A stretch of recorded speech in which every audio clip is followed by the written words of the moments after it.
Real countdown. Hey, so here we are back at it with the round table. We're going to go ahead and just get started. We got Robbie. Go ahead, Rob. Take it away. Hold on, y'all. I'm getting everybody. All 275 of my Facebook friends are going to watch this. You just wait. All 200. I only talked to like 10 of them. You know, that 11th person's a little mad right now. I know. Everybody's on their phone trying to At secure this. loud. Boom. Hey, All I'm right. just happy hockey's back. That's all. I'm glad we're live right You're now. not lying. I'm happy as hell that hockey's back. Yeah, me not really. It just felt different today seeing the Pens on the ice. Yeah, but like I'm like with watching it now, man. It's almost like it looks like an outdoor game because of the way they have the seats tarped over and stuff like that. Kind of cool. But we're How on they have baseball. it set up reminds me of NHL 3-on-3. It's cool how they have it set up. Yeah, definitely. It's different, but it's pretty cool. But hey, I thought we were on baseball. We are. Let's get Yeah, going. we'll Rob, get what Robbie you got up for I us? made a perfect leadoff joke earlier, and I was like, all right, we're definitely starting with baseball. This is how this is going to work today. But all right. So baseball started back up again. We've had less than a week of games, and we've already lost a team to COVID. Marlins might be dead. We're not sure yet, but they're definitely not playing until Monday. The Marlins are out. The Phillies are postponed until this afternoon, Friday.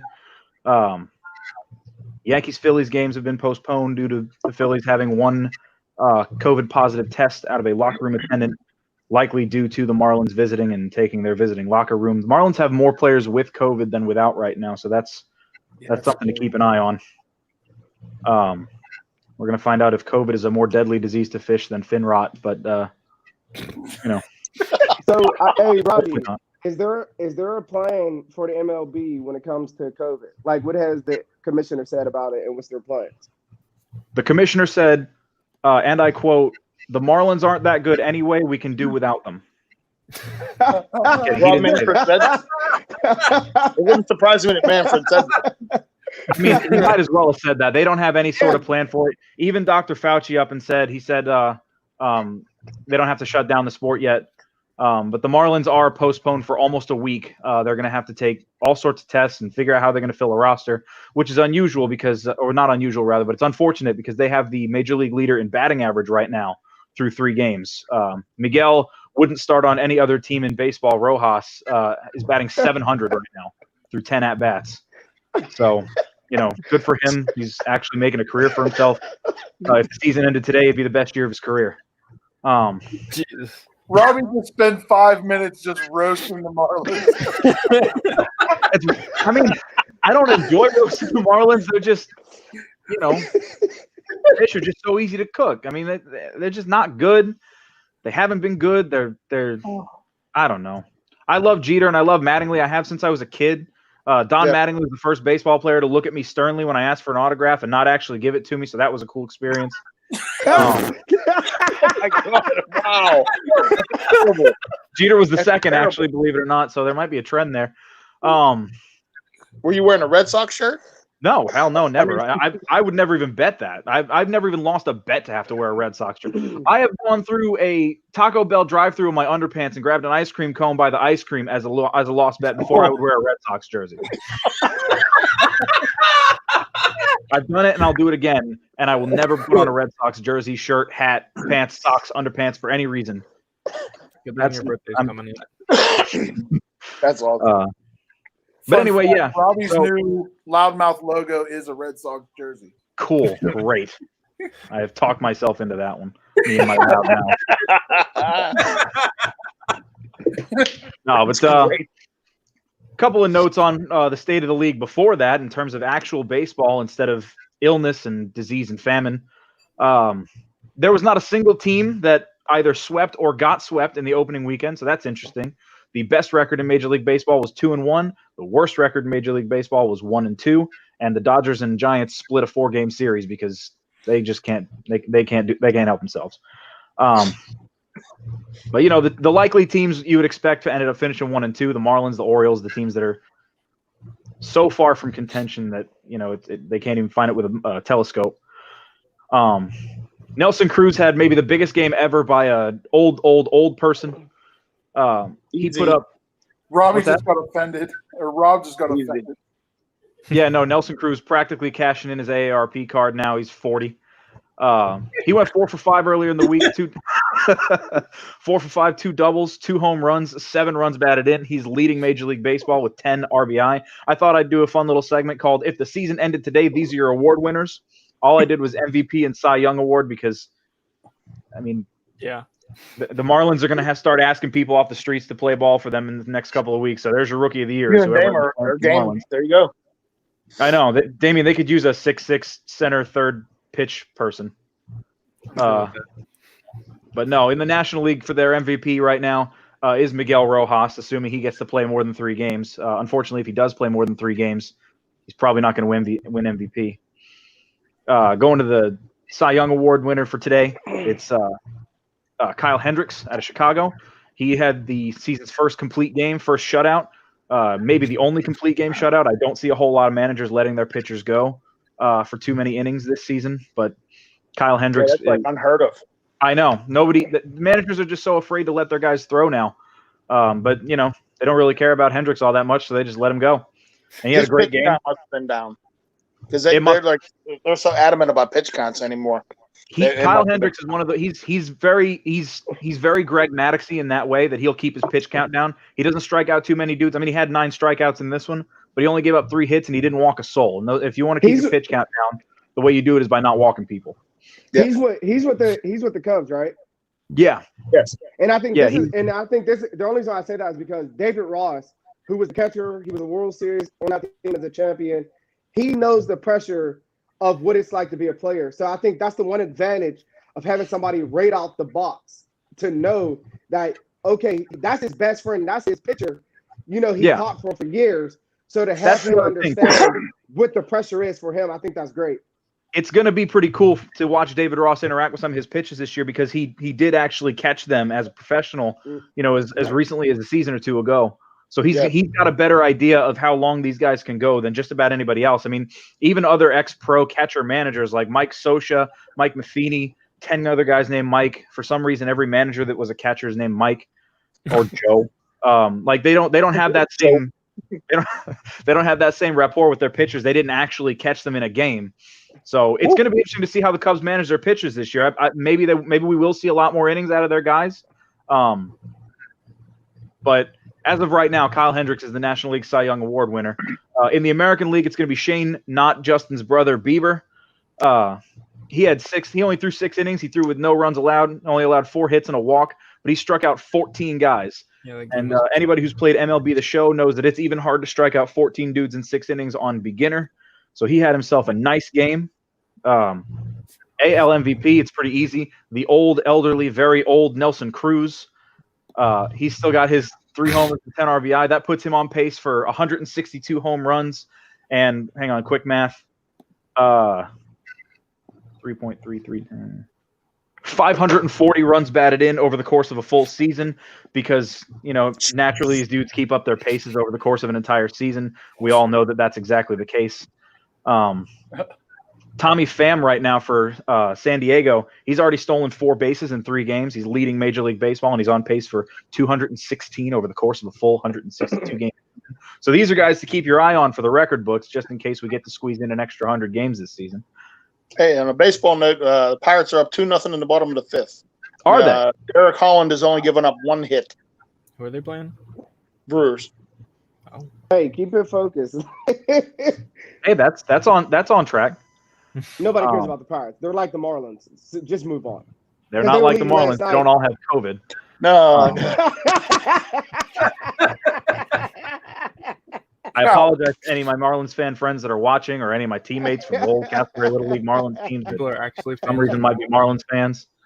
But no, the Marlins are a dumpster fire right now, unfortunately. And I would love to see the league have a better plan for them than stick them in a hotel in Philadelphia and wait till everything blows over. It looks like that's going to be it, though. One more notable player that I've got before we start talking about postponements and things we expect out of the rest of the season is Shohei Ohtani. Shout out to him. Keep him in your prayers. He did not get a single out during his first start backs from Tommy John surgery. He allowed 3 hits, 3 walks, and 5 earned. He didn't strike anybody out. He's officially the worst pitcher in baseball as of today. His ERA is quite literally the infinity. You said the Pirates, son. Cody's dying. Keep him in your prayers. Everybody wants to do the math on Cody's Shohei dying Ohtani's because ERA, they're not as 5 runs like over 0 innings, genuine thing. infinity. So, Jesus. you know, He's keep him in your Hey, thoughts and prayers. Yo, hey Robbie, I swear to God, I'm gonna have to leave this show, man, because I can't take it. Can we just skip everybody else's segment and just keep going with it? Listen, Thursday nights at 8 are ahead of the curve with your boy. Listen, So, you know, if you feel like just laughing at baseball for 10, I 12, swear to 100 minutes, goodness. I'll be Thursdays. Listen, hold on, listen. Because I swear to God, I'm sitting here and I'm trying to keep it so focused, trying to stay on course. And it's just the delivery is just so smooth. Like I can't even do anything about it. It's like just so genuine. Like he has a question. You said you had a rough day today, so I felt I needed to take it upon myself. He said, "Bring it in."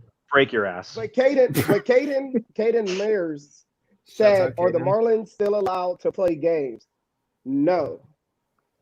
The answer for today is no. The answer for this week is also no. The answer for next week is maybe, but probably no. It's 2020. They're getting canceled. The Marlins might so play real again quick. this season. But again, if they don't play again this season, Miguel Rojas can count in his lucky stars because he's having the best year of his career. Hey, so listen, real quick. So for me, the thing look, hold on. So here's what I want to know, right? So it appears that the Marlins had players who were positive tested, and they were like, "Hey, let's get a group chat together and make a decision about whether we should play." Like that's exactly what happened, actually. According to Bleacher Report, they were like pretty much my Bible. Yeah, no, they took a team vote before they played their Phillies series, and instead of involving the league, they decided on their own to go play ball. In a group and chat. now it seems like the only casualty in Philadelphia was the one poor locker room attendant for the visiting locker room. But still, that's kind of a party foul. I mean, like the league of your positive. Were these guys like going, high five, dude? Come on. I mean, seriously, anybody who's been in a locker room, especially anybody who's been in a baseball locker room, knows that every single one of those towels that rat-tailed another player's ass cheek has. They were tipping him like they do at the Vegas bathrooms. The guys standing there handing you soap after you wash your hands. I mean, I don't know that they have that in a locker room because that's kind of a. I don't know that I'd want that job either because that's kind of a sausage fest. But teach their own, I guess. But I mean, I don't understand how you could, as a team, decide once you've got all these positive tests to still play. I don't have all the details. I can't pretend that I know all the details. But from what I understand, they decided on their own to play ball, and now there's multiple series that have been multiple team versus team series that have been affected. They've had to shake up the schedule. The Yankees are going in, just as a small example, because the Phillies had to be quarantined. The Yankees are going to play the Orioles, and the Phillies series is getting pushed to the end of the season. Like, it's already kind of a tough way to write a schedule in the middle of a pandemic on a 60-game slate with 3 months to play ball. I mean, and I think for me, real quick, it's like Robbie said, like the bad thing about this thing is we don't know how it happens, right? It's like, because like, what do? You can wear a mask, but if you touch a surface that didn't get wiped down, like if you're not washing your hands, if you're not sanitizing, that's the bad thing. And this is what's so scary is because that locker room attendant, if they're of age, if they're older and they're at risk, now we have a death. And I think that's what people need to realize is like this virus is only so real and you need to do everything you can. And I can't wait till Dane gets it because I'm going to tear Lou Will up because you're just selfish at that point. And we'll talk about that. But like the Marlins, they are able, and this is why the commissioner is so bad. And I'm sorry to talk about it, but like the commissioner already, when he called the trophy, the championship trophy, just a piece of metal, that should have shown how he cared about the league. But now you have a group of players making a decision about an entire baseball. Like, how do you get to that point where nobody has the like guts to be like, maybe we shouldn't do this? If they tested positive, why are they still able to put somebody else at risk?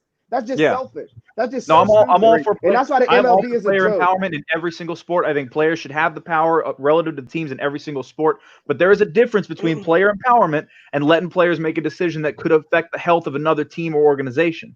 Absolutely. And if baseball really wanted to let players have the power, they would overhaul the free agency system. But that's a conversation for another week.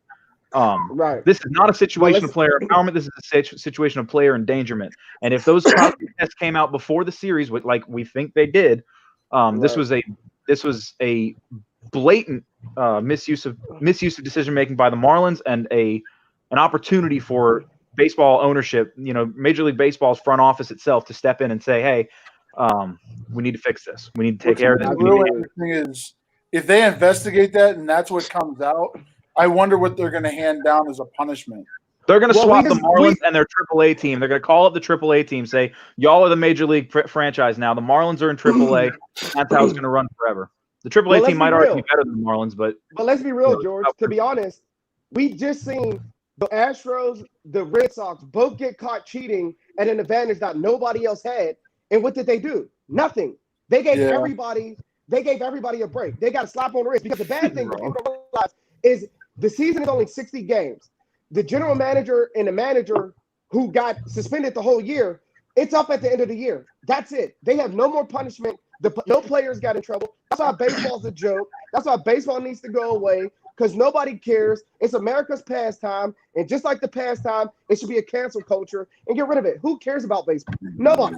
Nobody cares anymore. It's like you literally have to – I just hate it. Like it's showing like the commissioner does not care about player safety. He doesn't care about whether the integrity of the game has changed. Nothing is going to change with these dudes. They just suck. Yeah. Now, I agree on a lot of those points, especially the ones where you said that Rob Manfred's not an awesome commissioner. Just like in every sport has had a history of good and bad commissioners. We're seeing a good commissioner in the NBA and a bad commissioner in the NFL. Bud Selig would have handled – I think Bud Selig would have handled this a lot differently than Rob Manfred is. But, I mean, among the four major sports, I'd have to rank Rob Manfred as the fourth best commissioner. He doesn't even get to be on that list. Willing to sacrifice the honorable mention. But the MLS commissioner had an MLB. Yeah. I don't even Gary Bettman. I love how like everybody was butchering Gary Bettman. Gary Bettman's actually a really damn good commissioner. I mean he can't fall any lower than second out of four. Yeah, I mean he may be number two, but he's better than the other nitwits that are out there. I mean he's got expansion into places that nobody ever thought hockey was ever going to be. It goes Silver, then 30 feet of shit, Bettman, 35 but he's still feet second. Of shit, a concrete barrier, a whole lot more shit, some immeasurable amount of feet, and then somewhere in there is Goodell and Manfred scrapping around for the comfiest spot in the bottom of the pile of shit.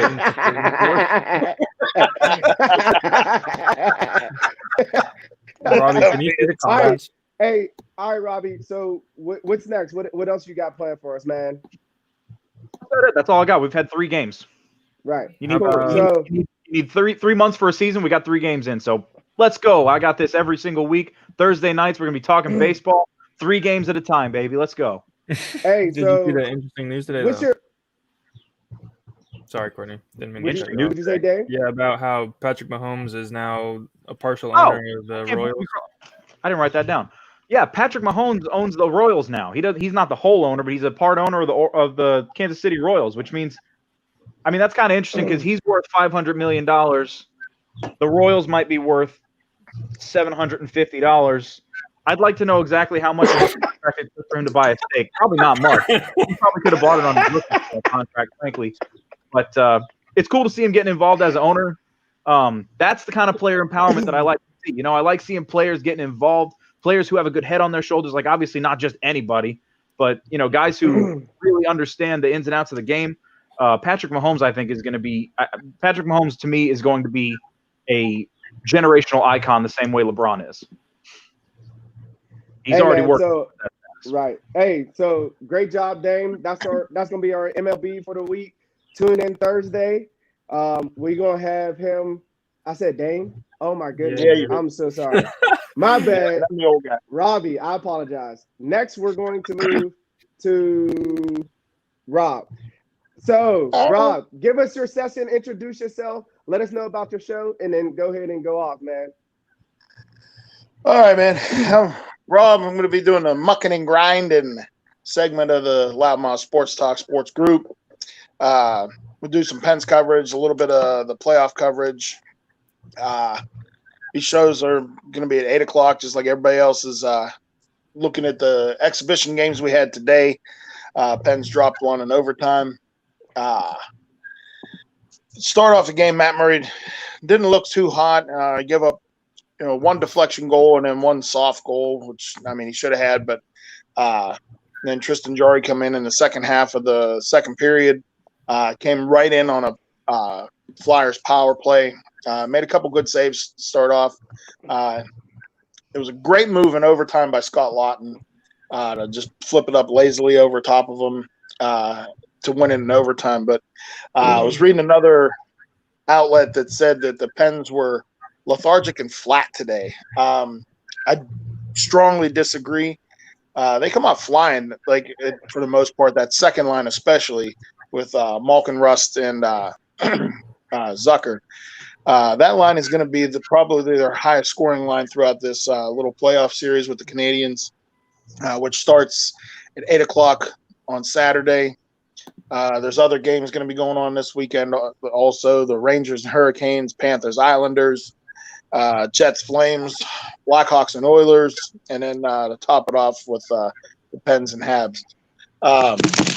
We have a bunch of games going on Saturday. Also, you got the Predators and Coyotes, the rest of the Western Conference games with Vegas and Capitals. And but going back to basically our fact that we have a goaltending problem.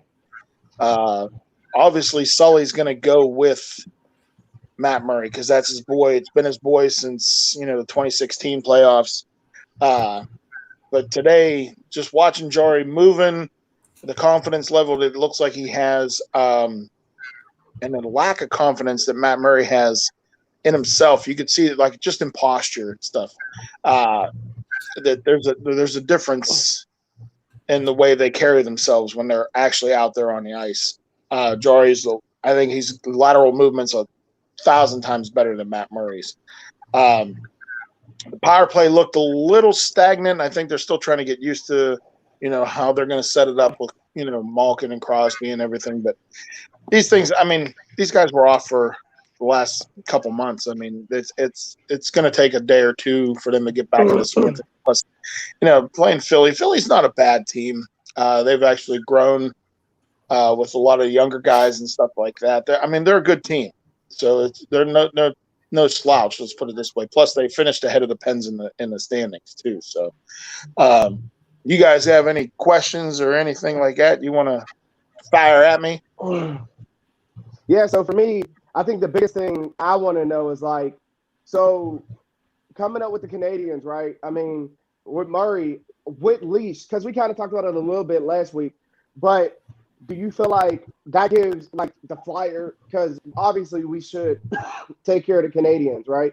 But yes, are you worried with Murray in the net with the Canadians, even though we have a lot of firepower with our four lines in depth? I feel like Murray, at least when we had Fleury, we knew we had a backup net. You know what I mean? But I feel like Jarry, he's young. You give him the same chance you gave Murray at that time.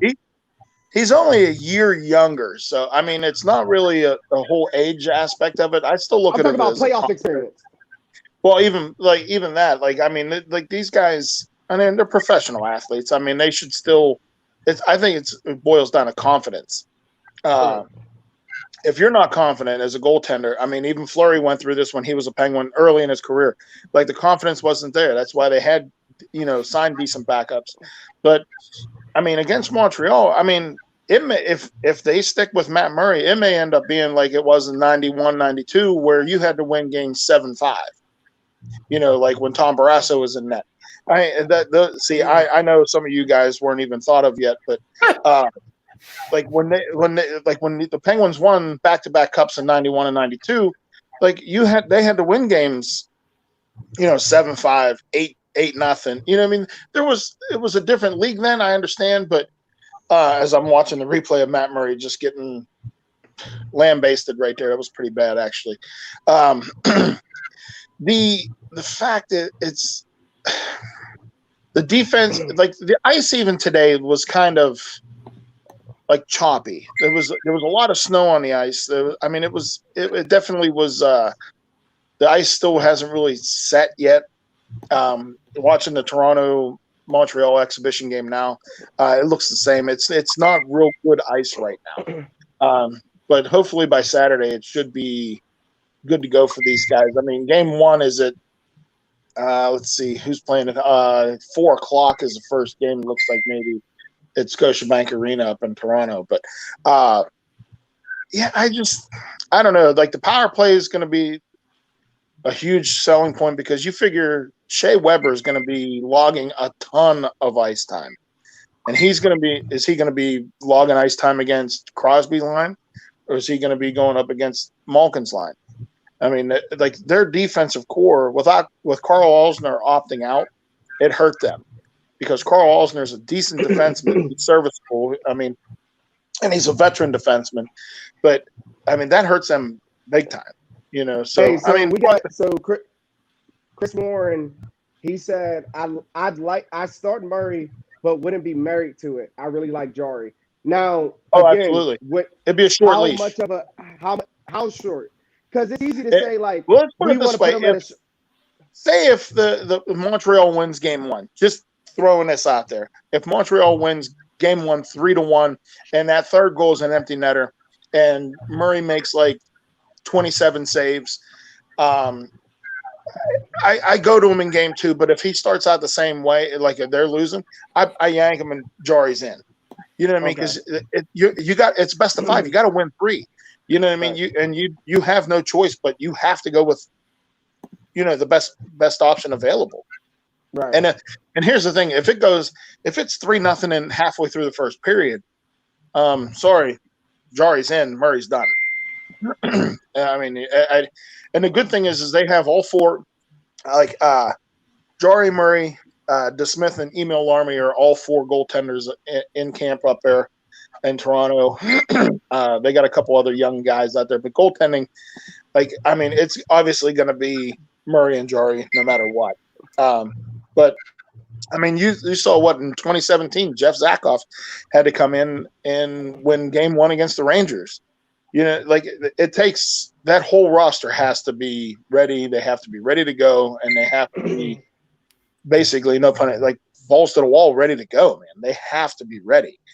And I mean, like I love Sully as a coach, but there was a few times like last year where he fell into that Dan Bylsma mode where he was changing up lines and putting this guy with this guy and that guy with this guy.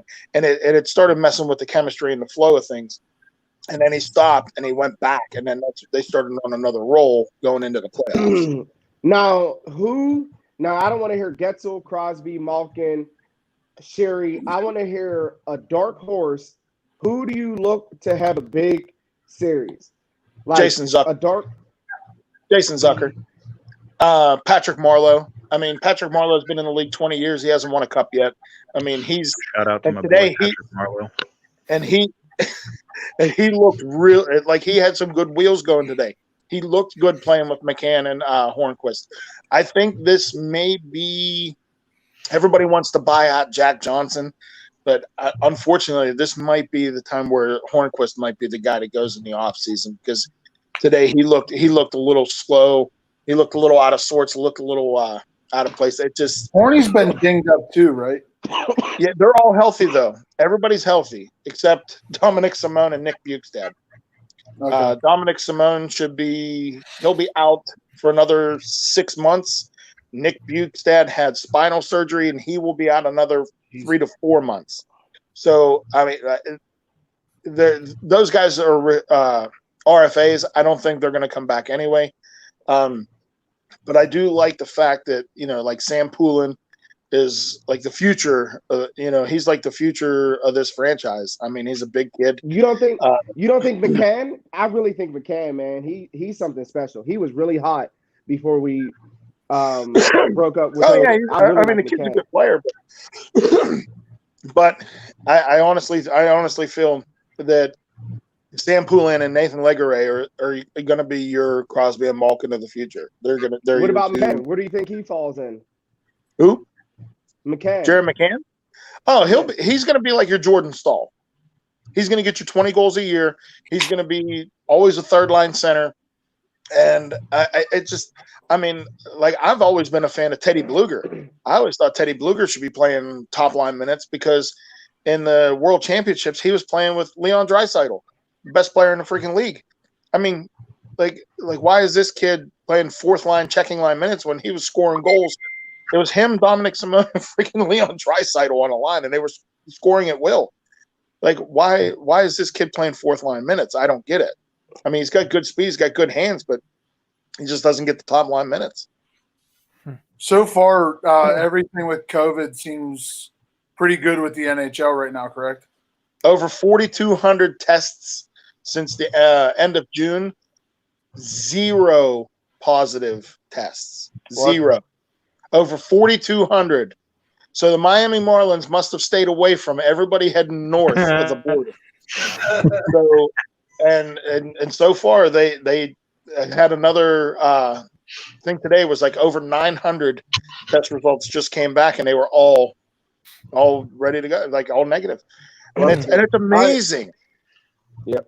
How they've been able to do this, but as many people as they have like involved, it blows my mind how well the NHL has done it. All right. Hey Rob, you got anything else for us before we move on? No, just be ready to watch the Pens at 8:00 on Saturday, man. Yep. And when's your show? I know. I thought it got changed. Robbie said his is Thursday. I think mine's Friday. I think now. Yeah, you're Friday as of right now. Yeah. The All right, man, muching and grinding. I had to roast George a little bit there. Yeah, the mucking and grinding segment Friday night at 8:00. You know, a big dude wrote that. I was in the middle. I woke up at like 4:45, and I'm like, he was thinking about a snack when he wrote that. He was eating some chips or something. Probably was. He was like, "Shit, I'm munching and grinding." What's in the cabinet that I can eat? Right. Hey, but we appreciate it, Rob. Dame, NBA, man, go ahead, talk about your show. Let us know what you got coming up. Let us know when your show's going on, and because me and you, we're gonna go at this, man. We got a lot to talk about.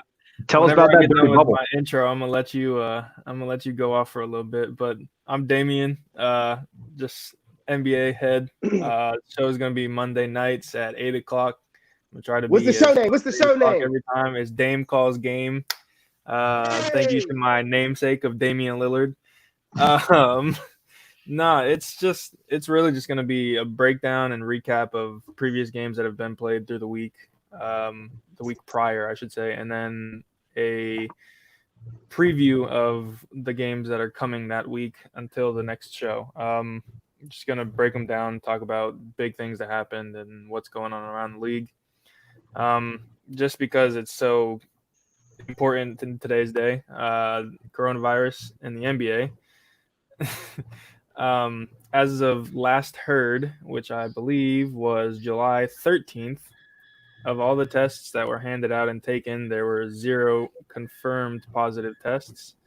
So that's always good news. Nobody in the NBA bubble has positively tested for the coronavirus, but Courtney's favorite player in the league, Lou Williams, is under investigation by the league right now. So I'm going to let him have his time and go off on the man who decided he wanted to have some chicken wings and stare at some chicken breasts. So, Courtney, come on. Hey, so listen, man, I don't want to take too long, but listen, I just feel like when you look at it, man, for me, the NBA, when you talk about how they set it up, how conservative they've been, and how serious they has taken it, like so Zion just got cleared, right? So he's going to be able to play when they play on Friday or are they Thursday? Saturday. They're Saturday. So like he just got cleared. Oh no, Thursday. I'm sorry, I lied to you. Thursday. So I just feel like with Lou Will, man, it's like, okay, cool. You got to go to a viewing, put somebody at rest, fine. But don't go to Magic City, especially when you can get it catered. You wanted to look at some butt and some breasts. Like, I just feel like it's so selfish, especially because the Clippers, they have not been together this entire bubble. Chanute McCollum's been gone. Harold's gone. Kawhi Leonard looked the worst he's ever looked in his scrimmage. He just looked absolutely atrocious. So I just want to see, do you still have faith in the Clippers to get out of the first 2 rounds? Because now their first 2 games, Lou Will ain't going to be there. None of their guys are going to be there. They're missing their top 3 minute getters on their roster as of right now. So depending on when they do come back, if the league even allows Lou Williams to come back, who I think, honestly, I believe he is the highest minute getter on their team at like 22 minutes a game or something like that. If he doesn't come back, it'll obviously make an impact on their team. And the other 2, like Montrezl Harrell and Patrick Beverly, I want to say, is down right now. Patrick Beverly's down. Shanut or whatever his name is. I can't even think of his name either. But yeah, no. Andrew Shamet. Shamit. That's the one. Shamit. Thank you, Robbie. No, Or Shamet if you're French. Wow. Wow. Wow.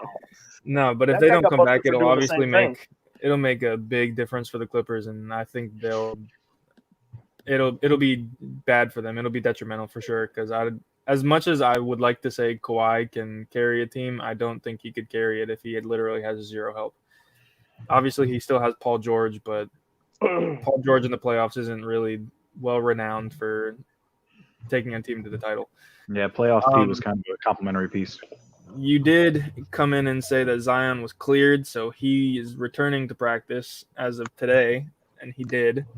And he will be playing Thursday. The Pelicans play the Jazz, so that's always good news. And speaking of the Clippers, the Battle of LA will be revived again, which, if you want to talk about the other team of that city, the Lakers had a hell of a game last night. They shot 49% from the field as a team and 46% from 3-point, which, if you are not familiar with the sport of basketball, shooting 49 as a team and 46 as a team is actually insane. That's very much to half of every other shot you take, you make. Alex Caruso led all starters on the court with 17 points, 5 rebounds, and 6 assists. That's future Hall of Famer Alex Caruso to you. This is future Hall of Famer Alex Caruso. Thank you. LeBron and AD did not play. LeBron, AD, Kyle Kuzma, and Dwight Howard all sat because they were resting, and AD might not make their opening game on Thursday because of his eye injury that happened on Saturday. The Pelicans, to go along with Zion, they had a hell of a game. JJ Redick decided to turn back into his Orlando Magic form. He had 20 points, shooting 4 of 7 from 3-point land. He was never that good on the Magic. And he only played 15 minutes on the game coming off the bench. Jackson Hayes added 17 points, and the Pelicans shot 45% from the field. Again, insane. Coming back to the city of the bubble, the Orlando Magic played, and they had a big reason to smile because one of their players was missing the rest of the season if it had continued to where it was cut off by the coronavirus. But because of all this off time that they were allotted, Jonathan Isaac came back and played a hell of a game. Coming off of a detrimental knee injury for a big man, he came back and he ended up with 13 points off the bench and was scoring lights out from mid-range and in the paint, which, as I was told, isn't very much of an offensive threat in the paint as a big man. But he is a very damn good defender. I will say that. So, I'm looking forward to it. So, do you still have faith in the Clippers? Because for me, like when I look at the Clippers right now, they're in the 2 seed. But there's a chance that if they don't get together with these 8 games left, they can drop to the 3 seed or 4 seed, and they do not want to have to deal with the Rockets or I would if I'm the Clippers, I better go ahead and take my chances with the 7 seed. But they don't look like they're secure right now. What do you think about it? As it sits, I believe they'll struggle. If they don't fall hard in terms of where they stand now, because I think they're playing 6 games as seeding games or 8 games as seeding games. 8 games. If they it's 8 regular season games. Trouble. In second, if they were to stay, they'd play Dallas with your boy Luka. Obviously, Kawhi and Luka would be a hell of a matchup. But if it doesn't end up like that, I think anywhere else they could struggle if they have to play Houston or OKC. And speaking of Dallas, real quick, to show how serious the NBA is about the bubble, Kristaps Porzingis missed a testing and had to sit out the scrimmage. They did not let him play because he missed the testing. So that's how serious the NBA is about not whether you get tested or not. So it's not like they're just being like MLB, who don't care and let the players decide whether they get tested cares or not. about its players. Adam Silver has he's very much so changed the way the league looks at their players. I will credit him that, because at first, whenever he was brought in, I didn't really have faith in him, but he's proved me wrong pleasantly. Right. So who are you? What matchups are you looking? Are you still looking forward to that Clippers-Lakers matchup? I mean, I'll always look forward to that kind of matchup because it's the Battle of LA. Like, I'm not gonna sit here and say that the Lakers are going to blow them out of the water by 40, because as much as I would want to see that, it's not normally going to happen like that. It's like if Dallas plays Houston, most of the time it's not going to end ugly. It's going to be the Battle of Texas, and they're going to fight it to a death. It's kind of like big rivalries in other sports. They always play up to the competition. So I both LA teams fully healthy. Who do you have winning a game? Who do you have winning a game, and who do you have winning 7 fully games? Healthy? Yeah, both teams fully healthy. 1 game and then 7 games. Who you got? 1 game just because of previous encounters, the Clippers. Last season, they won both encounters against the Lakers. But 7-game series, I will never put it past LeBron, especially if it's not in the championship. Early playoff LeBron is just a different animal, and he'll put up whatever numbers he has to. My biggest thing, man, what you see with these Lakers teams, like, you just see a different energy. Like, they look like they're playing AAU basketball. Like, and it starts with LeBron. And whatever people say, I know George hates how much of a baby LeBron is, and he gets on him, and I get mad. But LeBron has really shown, like, shout out to Jerry care about any LeBron softy. He doesn't care. He doesn't care about anything else but winning a championship now. Yeah. V-Face. Shout out to TJ Wally, man. V-Face. Giant V-Face. Giant V-Face. So, quick story. The V-Face came because George would wear like his sunglasses every single day in the summer. So when he would take them off, it looked like you just see.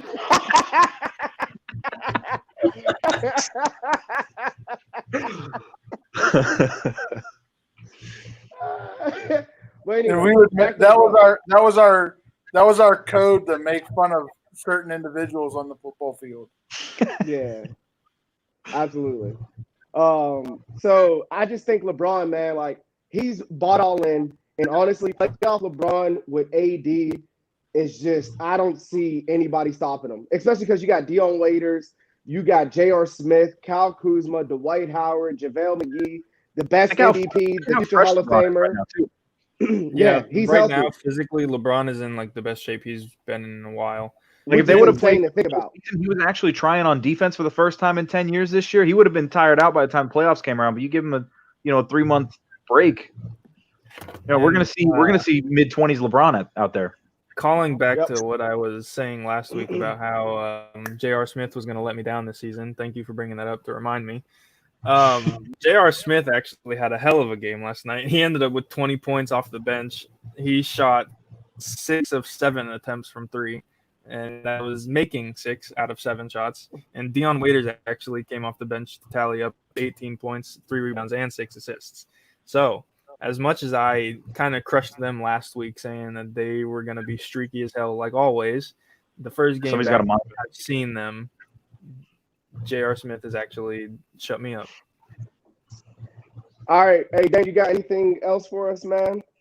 As of right now, no. I'm just looking forward to Thursday, and I'm kind of hoping that everything goes smoothly and nothing else happens. As much as I would like to see the Clippers at full strength, Lou Williams deserves to be booted for at least a month, so that can stay like it is. How are you going to blame a dude for just wanting wings and thighs and breasts? exactly. I mean, at a typical cookout, sure. Not But if me. you're saying if you're leaving, That's the most savage answer. He looked at you like, I'll beat your ass. no, Right. but if you're getting He's about to permission be on lockdown. from the league to go for a family excuse, I understand that he still ended up going to that funeral of his buddy, or if it was family member. Family friend. Yeah, but just to get off the excuse and be like, oh yeah, I'm free to do whatever I want, it's kind of piss poor of it. I mean, if you're gonna blame anybody, blame Jack Harlow. Yeah, for being so poppin'. Yeah, Get it? all 11 of his Twitter Hey. followers must have been like, "Oh shit, that's Lou Williams." Hey, Dane, we appreciate it, man. Dane calls game. There you have it. We can't wait to see your show. Now moving on, right before we get to the NFL, man, we got the loudmouth off the top rope co-host himself. Sean, what do you got planned for Saturday, man? Let me know what you got planned. This Saturday, I actually am talking to Luch. I think we actually have an interview this Saturday with a owner from Georgia Promotion. So down at wrestling. So we're going to be interviewing him, getting to know the ins and outs of the business, actually being an owner of a wrestling promotion. So that'll be Saturday at 6 p.m. right at the top of the hour. We're going to have that. Other news for WWE, apparently that they're looking at SummerSlam to be actually on a boat, to be held on a boat. No.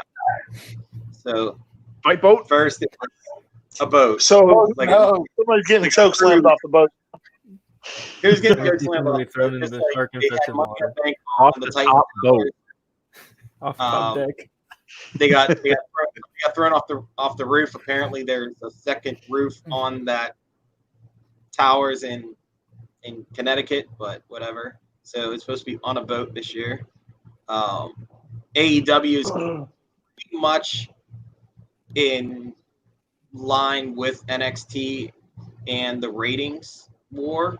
So this last week, actually, AEW beat out Raw, SmackDown, and NXT in ratings. In just ratings, just one show alone. So AEW is like a promotion to watch out for. I mean, they're not a WCW promotion at all. They actually have talented wrestlers coming through the promotion, especially with Cody Rhodes being pretty much 50% of the owner, even though he's wrestling and holds a title that looks ugly as hell. He actually put out a open challenge on his title for anybody in any promotion to come to AEW. So that is including any independent circuit out there can actually contact AEW and go and challenge for the title, which I think is big because you're not just keeping it inside just the company. You're actually giving guys opportunities to get noticed and possibly signed.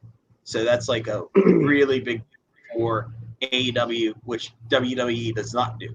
WWE likes to keep it within only themselves, which they need to span out more, which why we're hoping Vince McMahon doesn't last another year or two as owner. All right, man. Because Well, that's just a. All right, man. Well, that's an amazing job. Loudmouth off the top rope. Tune in Saturday, 6 p.m. Y'all know what it is, man. Glad to have you, Sean. Thanks. Big George, man. NFL. You guys have a good one. I'm out of here, man. Have a good All one, right, Sean. man. Yeah, Hey, Big all right, George. Sean. So, time to dig deep, man. NFL. I want to start right at the top with the COVID situation. So, New England players, 5 of them so far, have said they're sitting out. The most I noticeable think one they're being at like Dante. 7 now. Are they? So I know Cannon. I've heard about due to- 6. Hmm? I've heard about 6. It's Chung, Hightower, Cannon, Bolden, Vitali, and Turan. Yeah. So 5 and then Najee Turan. Yeah. So we got Cannon, who he's out because he's obviously a cancer survivor. Prayers to him, and it's just not worth it to him. Then we have Dante Hightower, who just had a kid. So with this trend going on, man, in the NFL, I'm still kind of disappointed because they had the most amount of time to prepare, and it seems like they still haven't. Like, I get it. the players demanded the daily testing, which I think is just like a waste because if you don't have corona today and the testing, I don't know how quick the testing is going to come back. I don't know how it's going to work, but like I don't see daily testing. I get every other day, but daily testing, I just don't see it being a thing because I feel like it's just going to be a waste of time, to be honest. What do you think about it, and what else? What do you think? Where do you see the NFL going with it? So again, not only the Patriots, and I joked about it in our group throughout the day. Not only the Patriots, but it's starting to be like the NCAA bowl trend. Obviously, this is more dire than obviously sitting out of a bowl to prepare for the next level. A lot of these guys, it's either family issues or somebody like Cannon that, again, fought cancer in the past and is a high-risk kind of guy now. I'm hoping it's not turning into a huge trend, but at least as of right now, the Patriots seem to have the greatest number of guys right now that are deciding to opt out. And I'll say most of the other guys that are opting out, I'll say are B-level guys. We haven't seen any real franchise players yet decide to opt out. I mean, obviously that's a good and a bad thing for fans. Seeing guys drop out. Biggest name so far, probably Hightower. Yeah. I guess Hightower I'd say is a franchise guy. Maybe Michael Pierce. I mean, not a franchise guy, but a big name, Michael Pierce from the Vikings. Michael Pierce. I mean, Funches isn't that big of a name, but he just dropped out from the Packers. They probably better. Who was the damn. The wide receiver the Eagles just got in their trade. Marquise Goodwin. Yeah, Goodwin decided to step out. So, I mean, that's huge.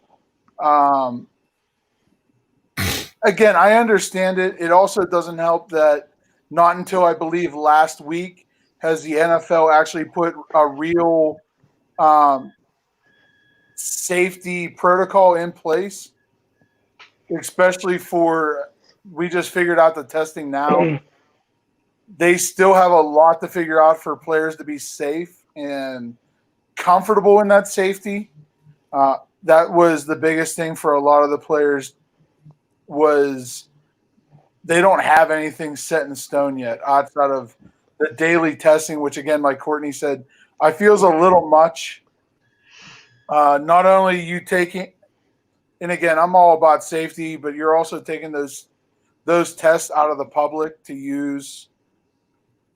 That could honestly be every other day, every 3 days. That's what a lot of analysts have been also talking about on different brands was, does it really need to be every day? It could really be every other day. I mean, I was thinking maybe like the Friday before a Sunday game, and then the Monday or Tuesday after a Sunday or Monday game. Yeah, I mean, even like a Thursday before to give you ample time for guys to make roster changes. But for them to have it every day is a little much because that means somebody's sitting in a lab then constantly churning these out. Right. And again, it's like a drug piss test where it's immediate. You don't swab your cheek and it tells you, yes, you have COVID. No, you don't have COVID.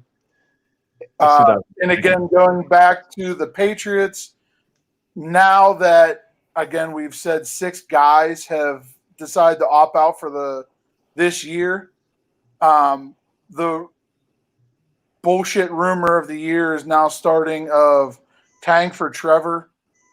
So everybody's now saying that the Patriots are tanking for Trevor Lawrence, even though, again, we'll get into it down the road.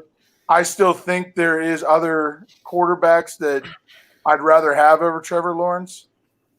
Can't wait to have that conversation. Yeah. That might be next week. I gotta load up and kind of look at some quarterbacks. Trey Lance. Again, we had that discussion earlier. I'll be real excited to see him. I liked watching him play last year. Because he's electric. He's electric. But again, that was one of my big things was the laughable. They tried saying it with the Dolphins last year.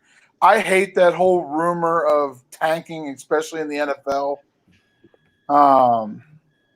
Some teams are just so good at it, though, especially the Dolphins Or Some the teams Marlins. really do or the build Marlins. themselves to lose. Man, Miami, they just throw their teams into tanks just along with their names. No, Animals. so I feel like Can't say that for about the Heat. me, I feel like we forget so many times like how hard like to be an NFL team, right? It's like the Patriots. Why the hell would they take like Cam Newton is still on that team? Like they're going to win their division.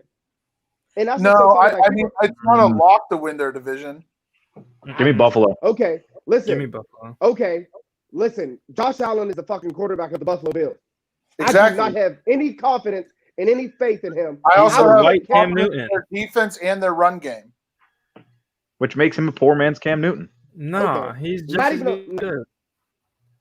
As Cam Newton? hasn't proven anything since his You watch. MVP season to be a dominant quarterback. He has the potential of doing it this season, but he hasn't done anything. Okay. He hasn't been hurt. He hasn't like this is what He's kills been me hurt, about God. correct, What but has, he's been hurt for 2 years. what has Josh Allen done? Period. Won games. He brought the Bills back to playoffs. Yeah. No, he didn't. His defense did. He didn't bring him anything. Josh Allen's got the clutch gene, though. You watch him late in games, he's leading his team down the field. Really? He runs the 2 minute drill a lot better than somebody Okay. 23 years old should. Yeah, sure. I have zero Again, faith in bring confidence. facts and we'll talk about it. But again, I'm The not fact, lost hold on. in The Patriots fact of the matter is when Cam Newton was healthy last year, when he was healthy last year, they started off 4-0. They were undefeated. Then he Okay. got hurt. How much of that was also CMC? Cam Newton. So now we're going to talk about that. Now we're going to say, oh, how much of it is CMC? Like any person you can say Again, that about. if you want to talk about Derrick Henry leading the Titans, I'm also going to talk about CMC leading the Panthers. But how much of Derrick Henry's success was because of his quarterback being able to make plays? Not very much. Yeah, on the Panthers, not at all. Cam played like You're tripping. See, that's the problem. That's what I don't get about y'all. When it comes to people like Derrick Henry, y'all suck up. Y'all just, oh, he's so great, he's so good. He had to say he had a quarterback the first 4 games and did absolutely nothing at all for the first 5 games. He was shit. He's so He was angry. nobody. No, because you guys, when it comes to like Cam Newton versus Josh Allen, put some respect on it because he was hurt. We quickly know he was hurt for 2 years. I'll take Cam over Josh Allen. Okay, and then when Josh Allen wins twice this year, you're going to look real salty. We can put money on that. I think it'll go 1-1. But again, until we betting look on at sports that, illegal in some states. instead of emotion, again, I'll take Josh Allen. I'll take a guy that's been to the playoffs in the last couple of years and is a young up and coming quarterback versus a quarterback that we have no clue that's even going to win a spot. Okay, so we don't. So we're just going to disrespect Cam Newton. He's not going to beat out Stidham. He's a hurt quarterback. I think as long as Cam Newton, I mean, let's be honest. If Cam Newton's leading that, you're just being like you have no. Bro, I'm seriously trying not to be upset. Like seriously, Andrew, like we're talking about Cam fucking Newton. Like we're also talking about Kirk Cousins. So get out of here. Cousins. How are we talking about Kirk Cousins? Where did I mention him at? You in the past. Listen, You're getting amped up over Kirk Cousins and Cam Newton. I can't take you serious. So you're telling me you would take Josh Allen over Kirk Cousins? I would take neither.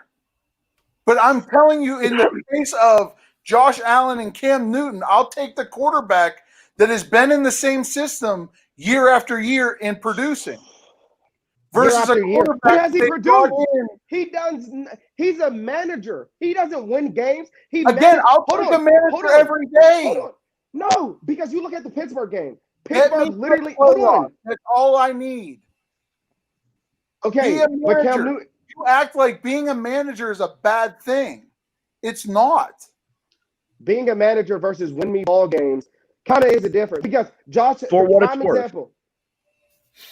For what it's worth, Josh Allen did lead the NFL last year in fourth quarter comebacks and game-winning drives. Now take that for whatever you want. However he managed to do it, whether it was through proper management or actual clutch gene, I like to think it's a mix of both. But with the fact that he's being 23 years old and kind of scrappy, I like to think that it's more, that he's growing into a leader as a quarterback. Now, you can take that for whatever you want, but there's merit to both arguments. Cam Newton is coming off a significant injury, but he does look healthy. He's playing for the Patriots. The Patriots have a history of making quarterbacks look really good for the last 20 years. Chris Warren. And here's my thing. Listen, even if Cam Newton is 50% of himself, he will still be able to perform better. You hope. Than Josh Allen. But right now, their entire defense is being depleted. Listen, it's Bill Belichick. They weren't even good last year with Tom Brady. They were getting beat up in games. To be fair, he'll still be the starting quarterback in England. Hold on. When the weak Patriots played the Bills at the last game of the season, how did Josh Allen look? He looked like he was a deer in headlights. He did nothing. He didn't show up. He was absent. I would take Cam Newton with the game on the line at any point, at any time. I don't care whether he's healthy, hurt, or anything. Besides, and then people knock him because the Super. Give me a break. Who did? Josh please Allen tell me one receiver that has been a factor. He only completed 50% of his passes, but he did put up 103 rating, and he managed to 2 touchdowns and no turnovers. So, kind of goes both ways on that too. Also in New England, so they were probably spying on him pregame. You just don't play as well once you know somebody's seen you in your shower shoes. Listen, this is what it comes down to. We give credit to guys like Josh Allen for managing games, but Kirk Cousins is the same, if not better, because last time, prime example, right? Kirk Cousins got called out by Thielen and Diggs, had to face adversity, and then what happened? Kirk Cousins came out and balled 4 games in a row. I'm pretty sure he won a playoff game against a after being called out for not doing well. Again, you got to pick your argument. He underperformed, so his teammates and his coach called him out, and then he decided to step it up. So I don't know what you're trying to argue. Okay, good job. You're a fucking professional football player. You got called out and you stepped up. Good job. But you're giving Josh Allen the same credit, but he didn't get called out by his team because he gets waddled because he's a baby. And he still did the same thing? He didn't win the playoff game. He still got to the playoffs, though. Okay, but Kirk Cousins won the playoff game against a harder team. Okay, and? So what's your argument? And last time I checked, Dalvin Cook got hurt. How many times are you going to turn this argument? It's not a real argument anymore when you're just making it up. You went from Kirk Cousins, where I'm not arguing. You brought Kirk Cousins up. I didn't bring him up. You brought him up. Because you always bring up Kirk Cousins in your loopy fucking debate trail. That's all I'm saying. That's all I was saying. All I'm saying is if you're seriously saying you would take Josh Allen over Cam Newton, with the New England Patriots, not with anybody else. You're talking about the New England Patriots with Bill Belichick and Josh McDaniel. You're going to choose. That's if he starts. Move on.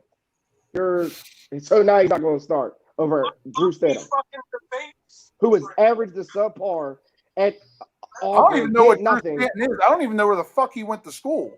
Jarrett Stidham went to Auburn. Jarrett Stidham was younger player at Auburn. Looked like a real draft prospect. Stock fell. And if Cam Newton is half of what he could be healthy, you're still going to choose Drew Stidham over him. You're insane. Jarrett. I just love how he gets all frustrated. Because you're just come on, man. That's like literally looking at the NFL 100 and looking at some of the names, and you're just like, don't even bring up 100. We'll get to that eventually. It's so bad. The NFL 100, especially since it's player rated, is getting to a point that it's a joke. It's like the Pro Bowl anymore. Here's the thing with NFL 100. They need to pick a damn set of criteria. Do you want to judge a guy based on his legacy, based on his previous season, based on his potential? Pick one. Pick one criteria. Yeah, Don't the judge idea him that based on all David three. Ross got voted into the 100 the year that he was completely out, didn't play a game, was a joke. Like, I'm sorry, but I love Larry Fitzgerald. I really do. The dude's a legend. He deserves to go into the Hall of Fame sooner than first ballot. But you can't have Larry Fitzgerald if you're talking about the best players of last season. You can't put Larry Fitzgerald in there. He Yes, received you for can. 800 yards. Yes, you can. He put up 800 yards receiving. He wasn't even one of the top. Not higher than Keenan Allen. He was higher than Keenan Allen and Mike Evans, wasn't he? Yeah. And the same reasoning for DK Metcalf. DK Metcalf he's got a great career ahead of him. I was on his dick harder than just about any other prospect in the draft last year. You He really put up 800 receiving yards. You can't put him in the NFL top 100 just yet. Are you going by what they did last year, or are you going by what they could be and what they were? Because if they're going by legacy and potential, then obviously Larry Fitz is going to be top 3 until he retires. That's what it is. Because you got to think. So here's the crazy thing, right? Like when we have guys like Dak Prescott was like 45 or something. But last year, he wasn't even ranked. But yet, I feel like he played better last year than he did this year. But I feel like Larry Fitzgerald, at the end of the day, right, Larry Fitzgerald still can give problems to any defense. He's still going to be a factor. So he is going to be a factor, but he's not one of the top 100 players in the NFL based on how he's playing anymore. So if you break down like top 10 receivers, right? Or we base it because I think Tyreek Hill gets all this love and he's not a top 10 receiver. Let's talk about that. Like he is not. He has speed. I hate him as a human being, but come on. Whatever. He's not. He's not a top 10 receiver. Like who? So listen, we can talk about it right now. The top in the game, DeAndre Hopkins, right? I think that's pretty much like one. Or you can go with Julio Jones. DeAndre Hopkins, Julio Jones. He's top three in whatever order you want to put. I'll take Hop over anybody because that dude can play with any quarterback, any system, and be successful. And we got to find out if he can play with any system. You go quarterback new system. Yeah, but you go Hop, Julio Jones. I personally feel like Michael. You can go with Michael Thomas, Keenan Allen, Mike Evans, Odell Beckham, like. And then, all right, now we start to get to that question mark. Like, all right, is Michael Thomas, right? Obviously, Michael Thomas is there. Also, you got to remember, last time DeAndre Hopkins had an unsettled quarterback situation. I mean, he doesn't anymore. Obviously, he's not unsettled. But you said any quarterback, any system. He lost me a damn fantasy league last time he had an unsettled quarterback situation. Him and all 78 catches and less than 1,000 yards and 4 measly touchdowns. I could have caught 4 touchdowns. Okay, probably not, but, you know. Didn't Julio Jones go through most of the year without even a touchdown? I don't understand how Julio Jones doesn't score more. Like, they must just forget about Matt him Ryan outside of the 20-yard line. Like, I feel like all the yards, and then they throw it to like 5'9" running backs in the red zone. I don't understand it. How does Ito Smith end up with more receiving touchdowns than Julio Jones? That's a system error. Yeah, I just feel like I just wonder what they grade. Like you said, because like Myles Garrett, right? 80th best player in the league. That's ridiculous too. He deserves to be way higher than that. I don't like him as a human being. He deserves to be way higher than that. Right. Exactly. Like I can't stand the dude, but like dudes who ball, like if it was a gladiator arena, he'd be top 3. I'm probably not. He don't got that dog in him. I don't know. He'd be swinging helmets. Beat a motherfucker with a helmet. That's some gladiator shit. Got 35. No, that's like grumpy gnome energy. That's not like because like Cam Hayward being like 84 or whatever his rank is just absurd. Like it's just crazy. It's like Cam Hayward gets no love, no respect. Can we talk about how Richard Sherman got number 28? Well, that's the kind of shit after getting just absolutely brutalized in the Super Bowl. He got beat what? Hold up. And he got beat once. Nah. Tyreek Hill made him look old and slow. Because he's old and slow. Listen, well, I mean, he's never been Tyreek Hill. Everybody's slow.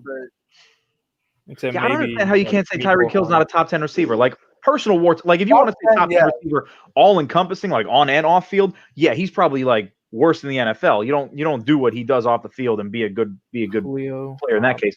But when you got he's got B+ hands, he's got B+ route running, he's got A+ shiftiness when he gets the ball in his hands, and he's got plus speed.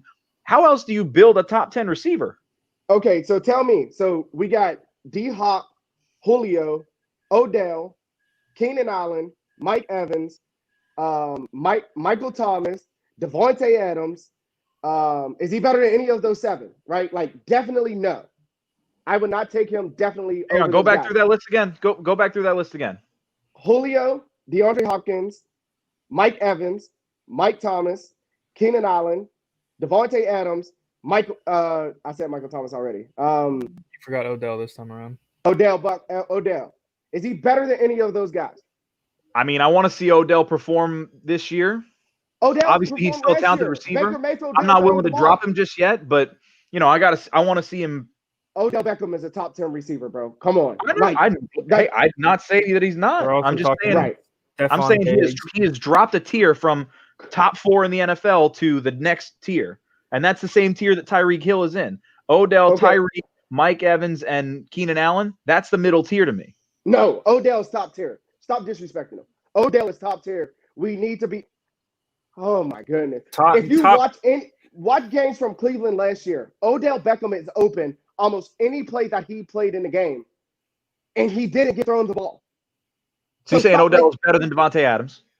Yes, I would take Odell over I would take Odell over anybody not named DeAndre Hopkins. And you're putting Odell top 5?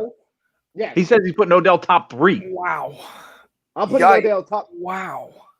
It's Court. Dude. Dog. No, I will listen. In terms of physical talent, if we're just strictly talking physical talent, Odell might be number 1 in the NFL. So what are we basing the best player off? But if you're basing people on if they're open, that's cute. Again, a lot of shitty tight ends could be open, but not get the ball, and we can't make them good. So we knock guys. We knock him because he doesn't get the ball and he doesn't put up the numbers, but he's open. I mean, yes. This kind of goes back to the. I mean, now let's keep this civil. This kind of goes back to the quarterback conversation of production versus potential. Like, do you want to judge people off production or potential? Hey, Joey Bosa just got paid 5 years, $135 million with 102 guaranteed. So we got a guest star. Guaranteed? Yeah, 102 million guaranteed. 5 years, 135. What's up? 102. So I'll let her guaranteed. 102 guaranteed. Yeah. I'll let her answer this question for me. But Do listen, you think Odell Beckham is top 5 wide receiver in the league? No. There you go, Court. Listen, guys, like honestly, I just really want to know, like, when we look at it, and are you guys like, because for me, right? Because if we go by that, Cooper Kupp is a top 10 receiver. If we're going by numbers, Chris Godwin is a top 10 receiver. If we're going by numbers, like if we're going strictly by numbers, Sammy Watkins is a better receiver than Tyreek Hill. Off last year? If we're going by stats and how much they put up and how much they produce, then we need to put these guys in that position. I'm looking at it like raw talent. Anytime I need a player to win me a game, win me a route, open up, put him in the offense, and he's going to get the ball, as long as he has a good quarterback, because Baker Mayfield played like shit. I'm choosing Odell Beckham over almost any person not named DeAndre Hopkins and maybe Julio. Jeez. Like, I get it. Tyreek Hill.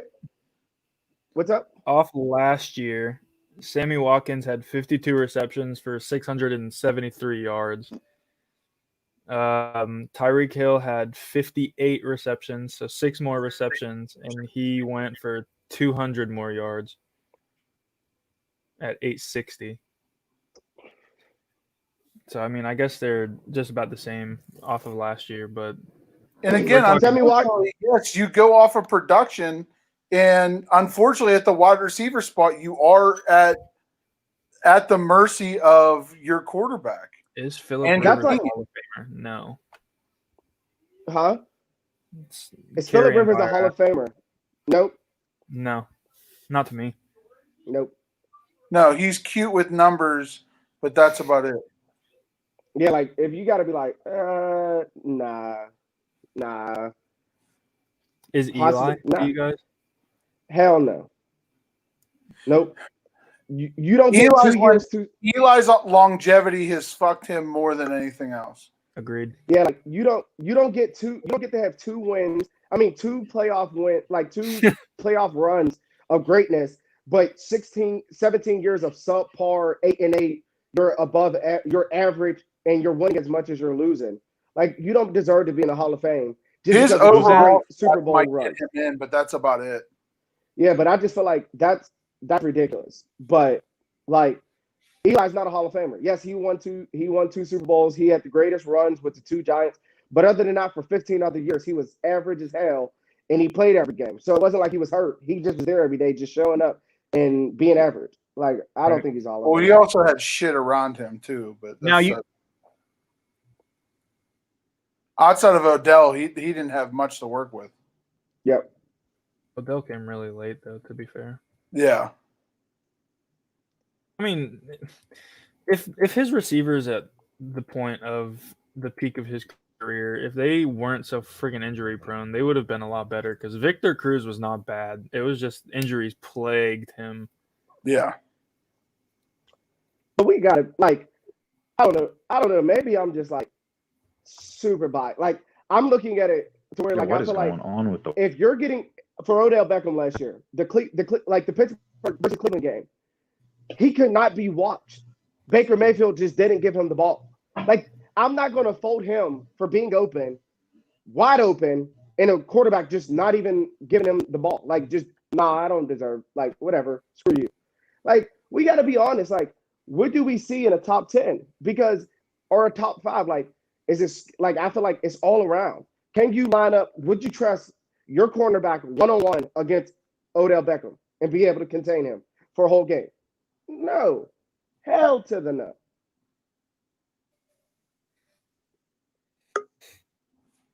Absolutely, Big Ben is a Hall of Famer. That's not even a thought. Yes, without a doubt. Yes, absolutely, Big Ben is a Hall of Famer. No question. He won't be first ballot, but he'll be in. Yeah. Ben's got the kind of the in between of Rivers and Eli between the regular season production and the postseason production. If you merge Phillip Rivers' career with Eli's career, you get Ben's career. So yes, Hall of Pretty Fame. much. And the last couple years, his longevity has hurt him. Ben regular season pretty good. Ben playoff reminds me of Peyton Manning, where he couldn't get out of his own way. Yep. And it's so crucial. Yeah. And now Ben doesn't get enough. Like that Shazier, I still say it, man. That 2016 year when Shazier got hurt against Cincy in week 15.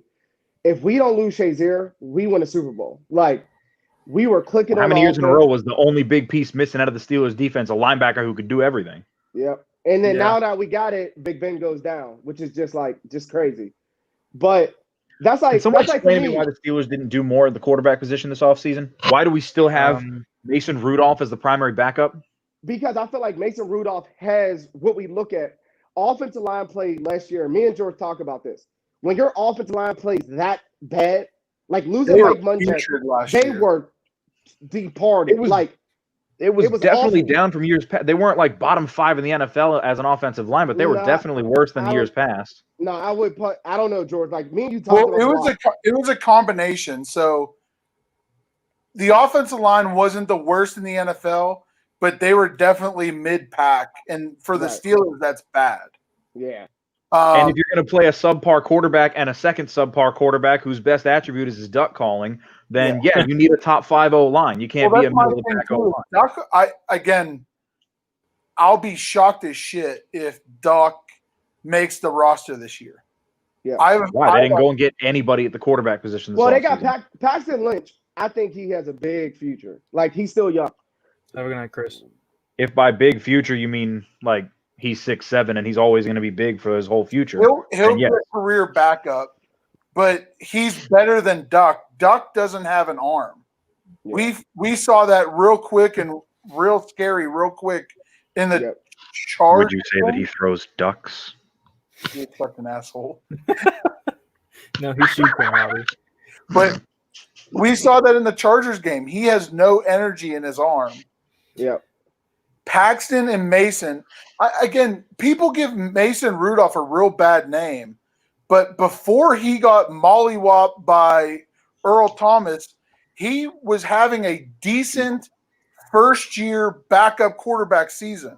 Right. And then he gets waylaid under the chin by Earl Thomas, and for God knows what reason. And again, people can hate me as much as they want. I mean, Earl Thomas has been hitting people like that for years. Hold on. And I Would you say, George? Bubba? Would you say? Oh, I'm not a huge Tomlin fan.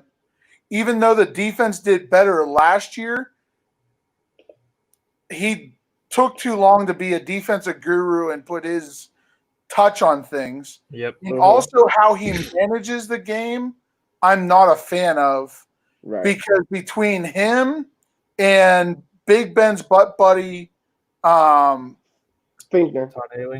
Fickner needs to be gone yesterday. Yeah. But listen, that's why I'm happy they picked up Matt Canada. Matt Canada, absolutely, Matt Canada is going to be the OC by the end of next season, and if he's not, then we're going to be set back for years. The Steelers aren't obviously ones that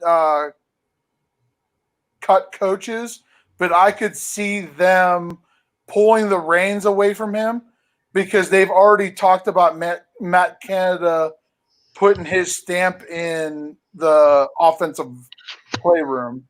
Like, if Ben's so intent on Fickner staying around, then maybe let Fickner be the passing game coordinator or whatever shit so that him and Ben can go, enjoy each other's company all season. But put Canada in a position to run the offense in a modern way. Yeah. Running a 220-pound running back up the gut twice and then letting your big, stiff, young Mason Rudolph-y quarterback throw bullets 40 yards past the receiver is not the way to run a modern offense. Also, trying to put 40 passes on a first-year quarterback that had 2 concussions at this point was not the smartest thing that they could have done. No, the smartest thing they could have done was go into this offseason with backup quarterback as the top option on there. No, see, one thing is, I wish they would have went after Mariota. No, so here's how I feel, right? Same draft class, different target. Give me Jameis Pittsburgh. But here's the thing. Pittsburgh wanted Jameis. Jameis wanted to sit behind Drew Brees because he felt like the opportunity to learn would be greater than because Ben wasn't going to teach him. He's not good, so he didn't want to go anywhere. That's not why. But let's be honest. So, like Mason Rudolph, right? Like George said, I could not stress this enough last year. When I'm looking at him and I'm like, oh, okay, like this dude got the arm. Like he definitely has the arm talent. He definitely understands what's going on. The one thing he needs to get better is pocket mobility, just being able to move around in the pocket. But like you said, before that, which I think that's on the coaches because if you watch him at Okie State, he moves fine. Exactly. And so but for me, the Steelers, I feel like they tried to rein him in some weird way. Right. Yeah, but like for me, nobody cares about JT Barrett. Fuck Ohio State. But anyway. So for me, I agree with one of those 2 statements. Both of them. But so Rudolph, he has everything that we need to pursue. The problem was Finkner was still running Big Ben's offense, thinking he had Big Ben, and that's why Matt Canada. As soon as me and George and I talked about it, we were like, "This dude is going to be good." Because you remember how he was at Pitt, and especially because I feel like Benny Snell is going to be that guy. Benny Snell's going to end up taking over Connor's role. Connor's be gone after this year. Yep. Unfortunately. Benny Snell is just that downhill back. But that's why we got the rookie out of Maryland. Another skill water running back. But we got that rookie out of Maryland who Matt Canada just was the offensive coordinator for. So he knows him better than anybody, right? And Tomlin, obviously, his son being there, he's seen him play. He knows what he can bring. So I feel like you mix that with our defense, man. Like our defense is going to be so strong. And Mason Rudolph is still good. He's young. It's his 3rd year. Like we have tons of time to mold him. He has it. I would rather have a Mason Rudolph who has the potential than go with somebody like Mariota.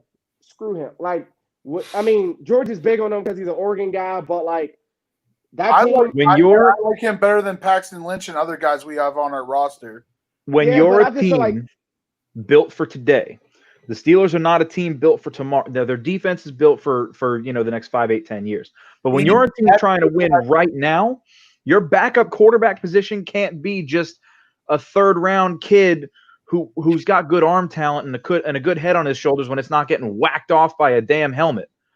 You got to have somebody playing. You got to have somebody in your quarterback room who can run the offense ready-made, ready to go without just being 2-yard dump offs that are the most successful plays that he can run. And that's all that Mason Rudolph was able to do successfully last season. No, that's not. So the biggest thing for Mason Rudolph was when we started the season, we had handcuffs on him. We didn't give him the chance to be great. We didn't let our young receivers run and just get out there and run. His young wide receivers also let him down. His boy from Okie State also let him down. Absolutely. I don't think Washington's all that good, frankly. I do. I think Deontay Johnson's going to run the number one. Juju will be a slot, and James Washington and Claypool. Fichtner's going to fuck that up. Claypool. Give me Claypool. Give me every stock you have of Chase Claypool. I will take your entire stock of Chase Claypool. They're going to try to Chase Claypool number one again. They're going to misuse. They're probably not. Honestly, even though as much as they say that they are high on Claypool, I see them misusing him and not using him enough. They're going to try to Ben like Ryan Switzer for some reason. Why does anyone like Ryan Switzer? Ryan Switzer's wife doesn't like Ryan Switzer. I liked him in college. Whoa, you know who I liked in college? Rashad Green. Rashad Green in college was really good. You know what he is in the NFL? Madden don't even have him with a 60 rating. That should tell you everything you need to know. But yeah, so I think, especially because nobody we're talking about is Eric Ebron, to be able to have him, bring him into that offense, he is such a good player, and we still got Matt Gaddy to McDonald. So I think now there is no excuse. If he stays healthy. If you run Claypool and Ebron parallel right up the seam and then have Johnson and Smith-Schuster on the outsides running a slant across, who's covering all four of them guys? What defense can cover all four of them? Agreed. Yeah. Just run that play 50 times a game, and it'll win.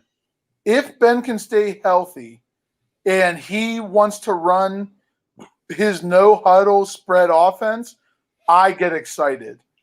Anytime Randy Fichtner puts any hands on that offense or Ben starts boogering up, that's where we're screwed.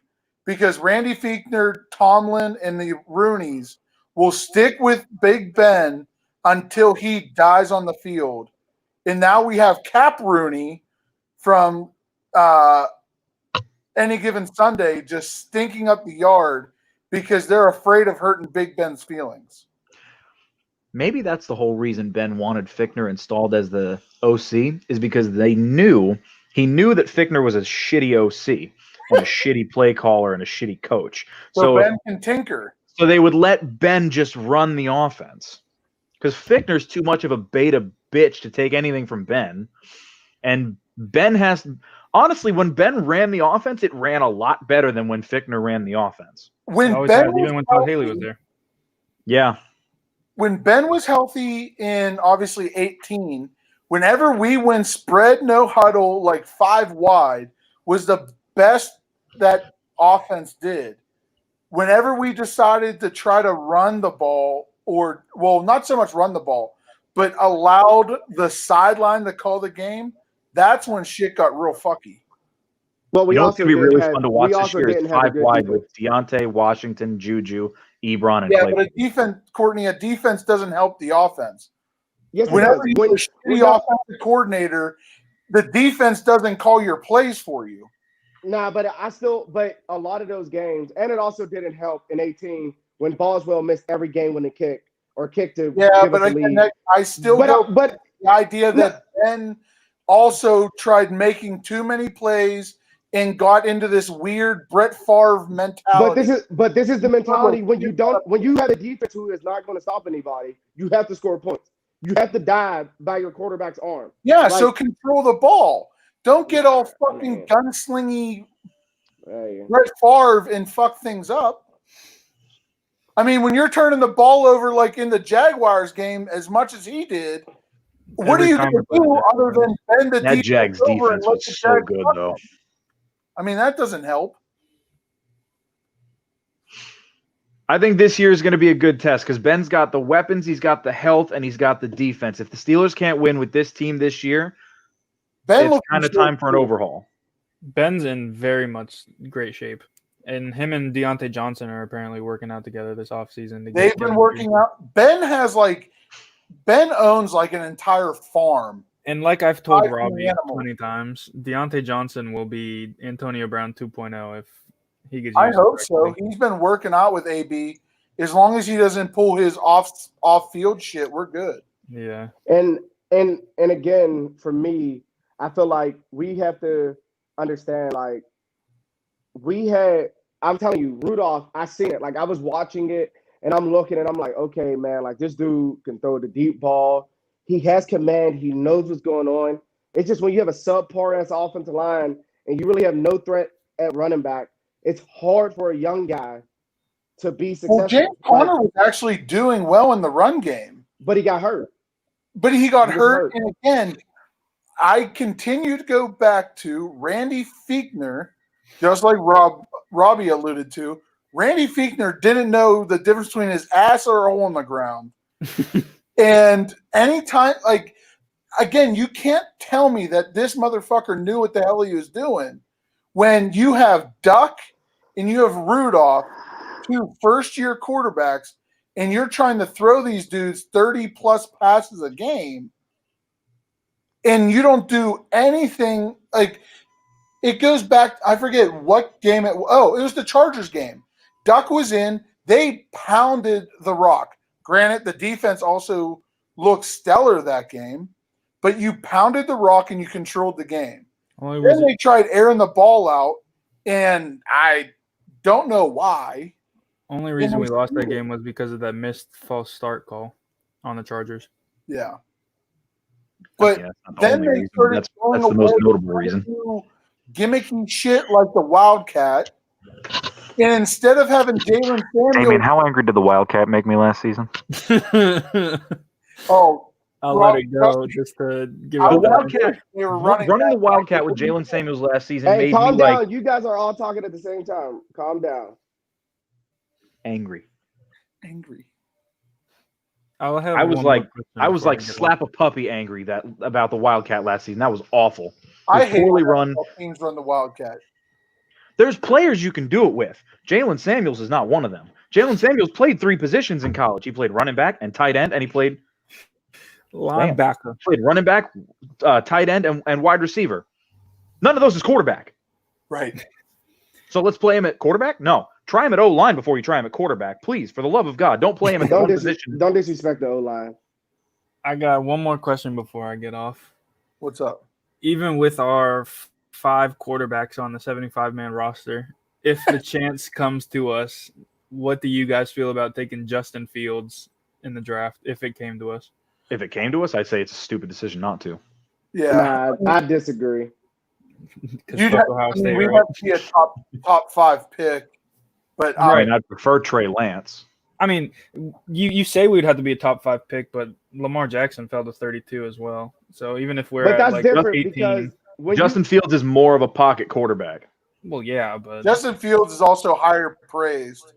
True. Yeah, but for me, I feel like the difference with Lamar was Lamar really struggled against teams that had a good defense or a semi-good defense. For me, Justin Fields is a lot better. He can play in the pocket. I just feel like for Pittsburgh, they have to go a route where they need a quarterback who, like, Pittsburgh is weird. Like, I don't think they're not going to draft a quarterback. Our answer isn't a drafted quarterback, and I'll explain why. Because we don't progress quarterbacks worth a shit. That not saying Landry Jones was the next coming, but he was on the roster 8 years, and he never got better. I'd bring my least favorite Steeler of all time. Before I would start Landry Jones. Landry Jones was the worst and most not that he had high talent, but was the most wasted talent that the Steelers have ever done. No, Jarvis Jones. Yeah, Nah, he was Third. trash too, but he had his opportunity. Ziggy Hood. Andrew Jones just sat there with his Ziggy heart Hood. in his hand and just sat there. All right, yeah. But their quarterback's going to end up coming from a veteran that's already on a team right now. I just don't know who. Jameis Winston. Winston. I honestly wanted Jameis. I did too. Because when you're a team looking to win a Super Bowl and what you need is a steady backup situation, the best thing you can go get is a talented ass backup who happened to have LASIK surgery and go vegan this offseason. Pittsburgh wanted him. He did not want to be he wanted. Right. It came out and he said he wanted to be behind Drew Brees and learn from him. He could not miss that opportunity. It wasn't Pittsburgh after him. You can't in free agency. You can't force somebody to want to come to you. I know. Like, we're not. I can still be sad about it. Crab legs, so that's also why he stayed in the South. Now it's New Orleans, so it's crawdad, not crab legs. Crawdad, yeah. Yeah. Oh, all right. Also, he's vegan. He's vegan now, so no crab legs or crawdads. He's eating imitation crab. I'm gonna head out now. Bye, Damien. Boys, I think that might be today too. Imitation crab. What is that? Fucking tofu that looks like crab. Yeah, the I don't Impossible even know Whopper. what is imitation crab made of. I don't think it's made of tofu. Is Probably it? fucking seaweed. Because if it's made of tofu, I'm gonna be mad. Because I eat a lot of it, and I don't like tofu. It's probably crab dick. I'm gonna look it up. I got a computer right here. He said crab dick. That's funny. So, Fish paste. What? Close enough. It's made from a fish paste called surimi, which is made from pollock fish. So it's still Crab fish. dick. Okay, that's better than tofu at least. Is it? It's For from my fat ass, it is. cow tongue. I'd eat that over tofu too. The only other thing that I had for football side of things, so small note, obviously the NCAA is now allowing players to wear number 0, which we've already seen a handful of players change. It kind of looks cool. It also kind of looks semi-pro, but I'll allow it. I like the number 0. It's a number. I mean, again, we're allowing D tackles my size wear single digits in college. So Yeah. I always felt like numbers like that, like you got a ball. Like if you were number 1, you have to be a lot of like you programs can't only allow like their top tier people wear number 1. Like you, five stars only.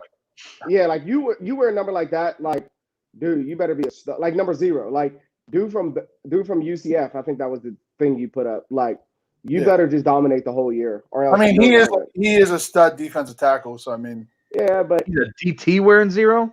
Yeah, buddy. That's a big ass 0. And then kind of leading into that, man. Like I am still pissed off that Notre Dame gets the chance to fight for the ACC championship. Like it's so disgusting that they have literally ran away from teams, and then now they're just insert them into a conference. Well, you just automatically get to compete. They've basically been ACC without the title for the last few years, but you helped me transition into what I wanted to talk about. So that was the other thing, is the whole idea of conference play only this year for pretty much everybody in the Power 5. Right. The SEC is still trying to hold on, but everybody else is gone, so it doesn't really matter. But this season's going to be asterisked anyways. I also still don't see Notre Dame beating Clemson for the title. Notre Dame's the 4th best team in the ACC. Yeah. They prove it every year. As soon as they play a good team, they get shellacked. Yeah. Again, not that good. That whole thing I could care less. It's just the idea that they're only doing it for this season's what is bullshit to me. If I was the ACC, I would have forced their hand and made them sign a contract for at least 4 years. Yep.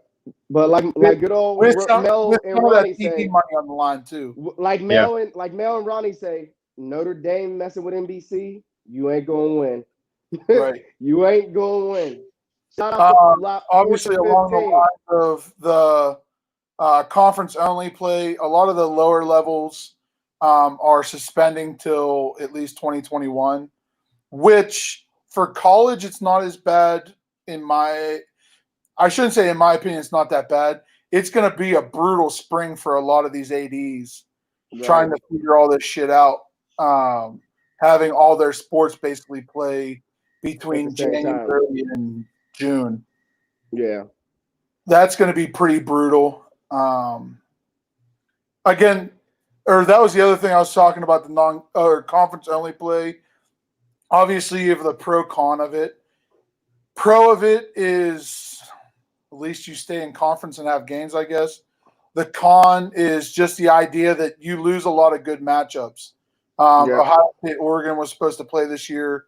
Washington, Michigan was supposed to play this year. I think they had a bunch of first week opening games that all got canceled because of the conference only play.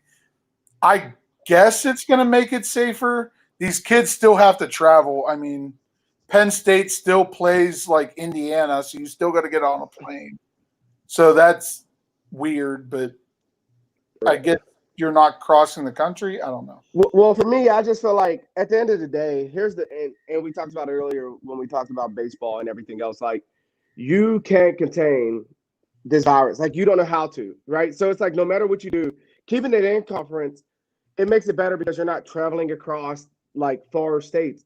But at the end of the day, you're still like you said it perfectly. You're traveling, like you're still going to be moving. It does nothing. Like I feel like even moving back in the spring, hopefully there's a vaccine by then. And I've been talking to people about it because obviously we have a lot on the line as Whippeal, right, about football, whether we're playing or not. And like Texas, Florida, California, and a couple other states moved it back to December. Like they can do that.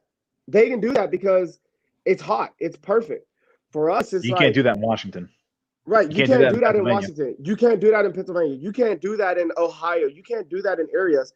And it just makes it so hard because like we're focused on trying to do everything possible to make sure it's safe. But at the same time, like we have to think about these players. We have to think about these kids. We have to think about like, okay, this guy, because I talked to some guys who play at Penn State, a couple other guys, and they're like, well, they're still saying we got another year eligibility and stuff like that. Like, but how does that work? Like, it's going to put so much stress on, okay, well, are you up at class? Are you not at class?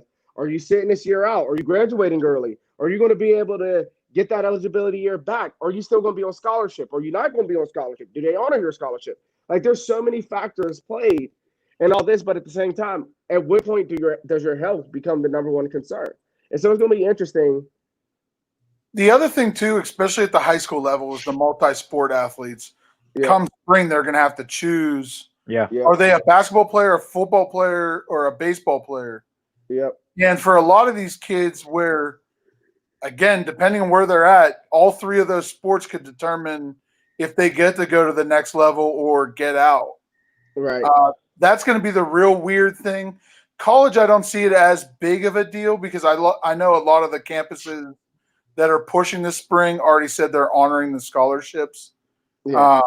It just depends how they work everything with the NCAA, and we already know the NCAA is real weird. Right.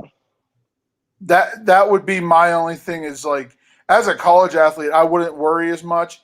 It's just the idea that, again, if you're just going to school and you're an athlete, do I want to stay for basically a semester and be like a Matt Leinart that takes like dancing classes just so he can get another year of eligibility in? Right. But, I mean, dancing classes gives you a healthy like after football career. At what point do you say if you're a college, like, because I feel like, listen, like we talked about it on the show Sunday, one 5-star recruit, like one 5-star kid is worth $650,000 to the program. One. What are you going to do for the future of these schools? Like you shutting down football. And again, this is where it comes like our younger kids, our teenagers to college players, like those young athletes going to be affected by coronavirus. Probably not, right? Like they can fight it off, but like they're older coaches, they're family, and that's the problem. Are you going to be able to shut them down to where they're on a plane by themselves? Are you going to be able to shut it down to where they make no contact with anybody of a?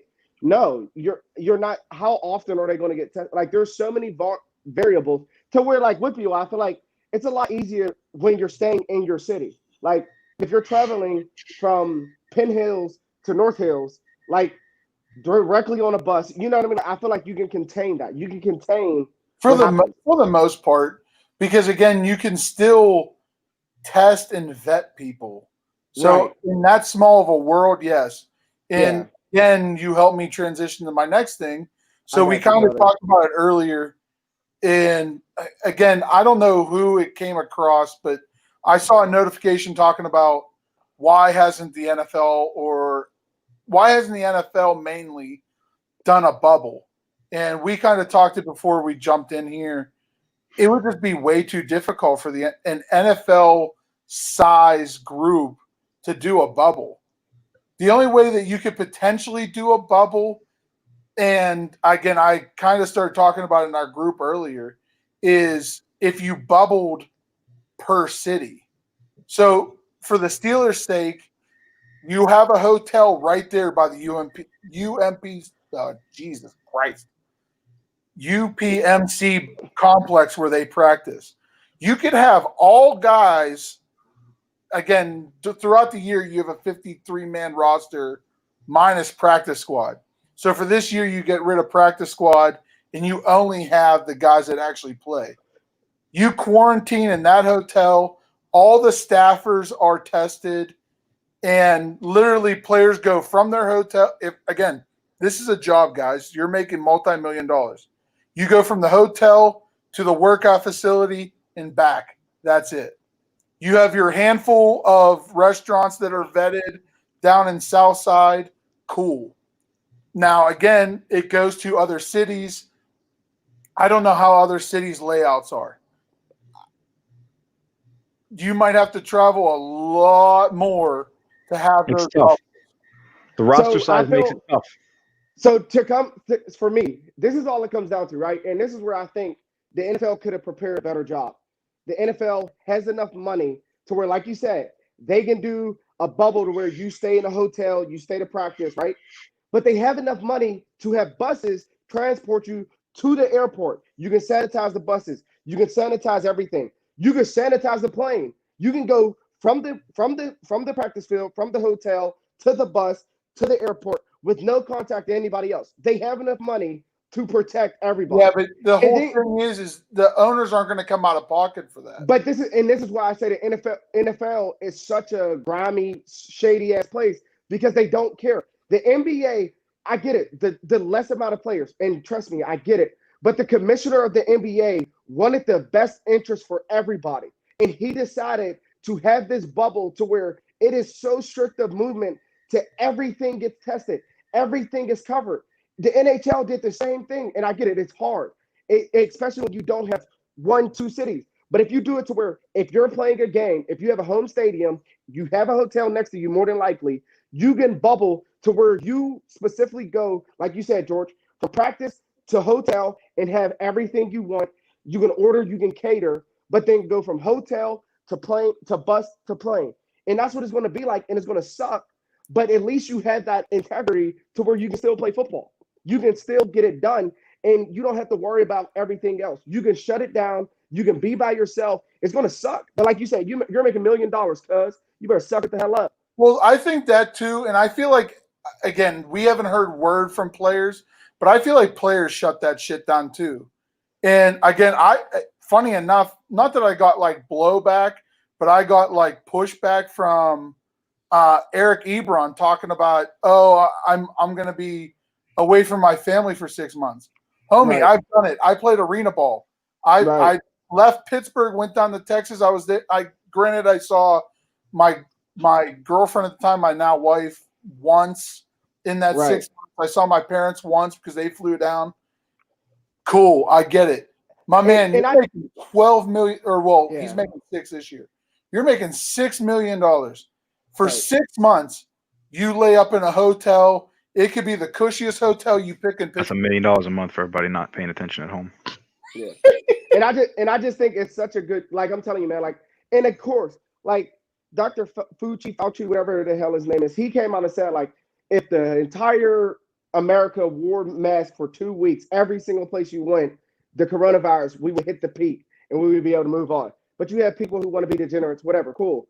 But the NFL, they didn't prepare, I feel like. And this is where it comes into play because, like you said, the owners want money. They want to protect themselves. They don't really care about the interests of the player. And the NFLPA, I feel like at the same time, like, and you said it, George, they lost that battle with the CBA.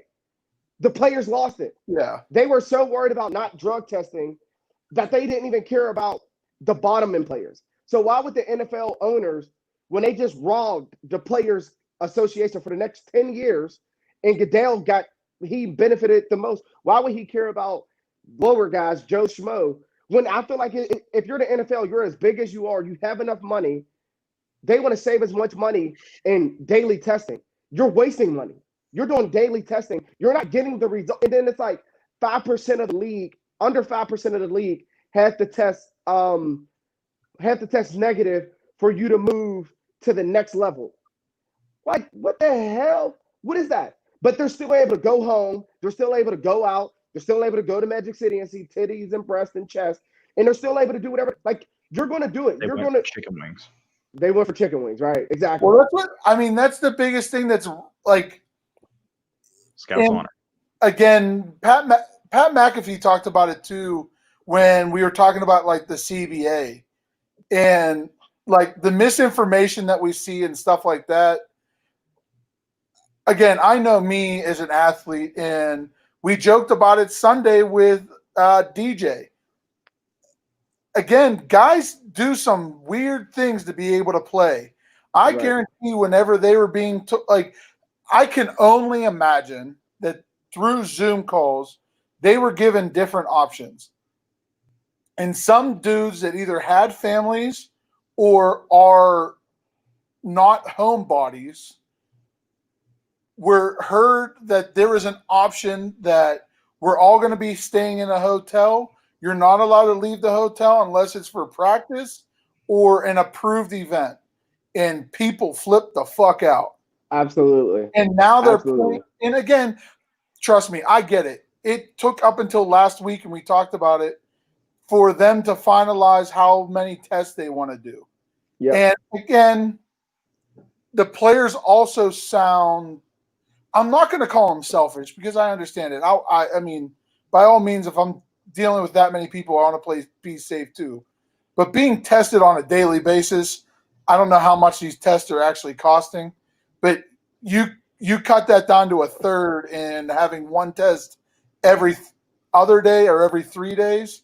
That's a lot of money you could probably be putting towards other shit.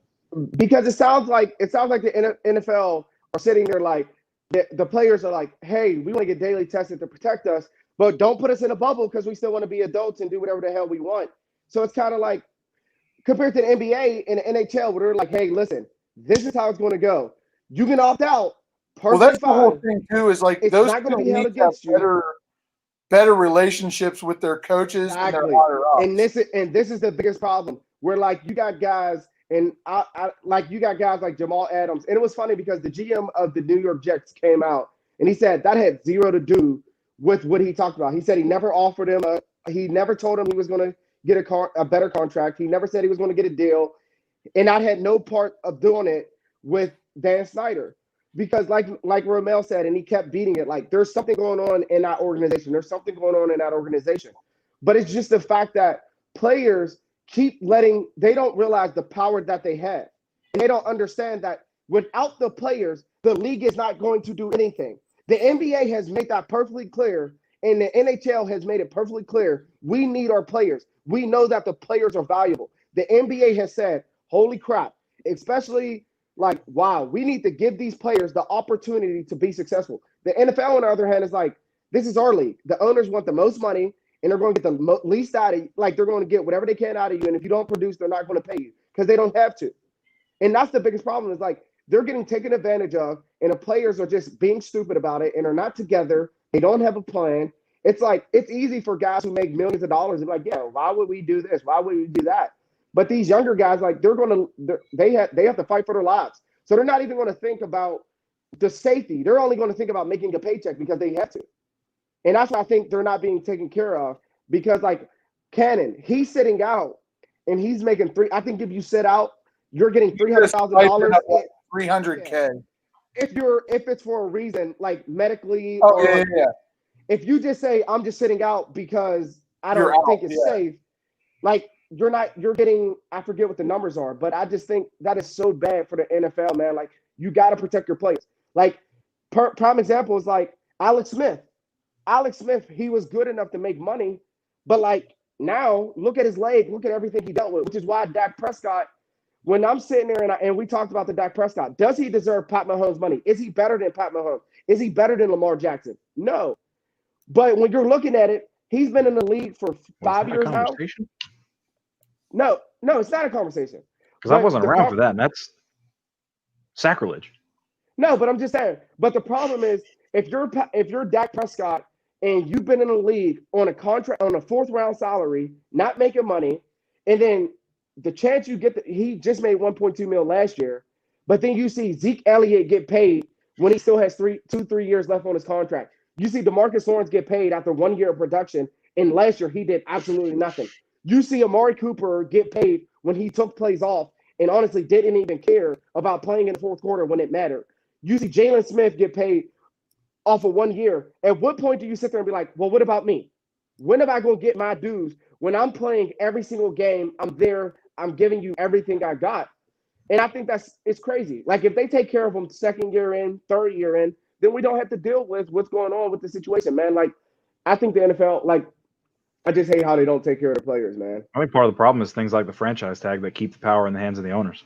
Absolutely. And the transition tag and yeah.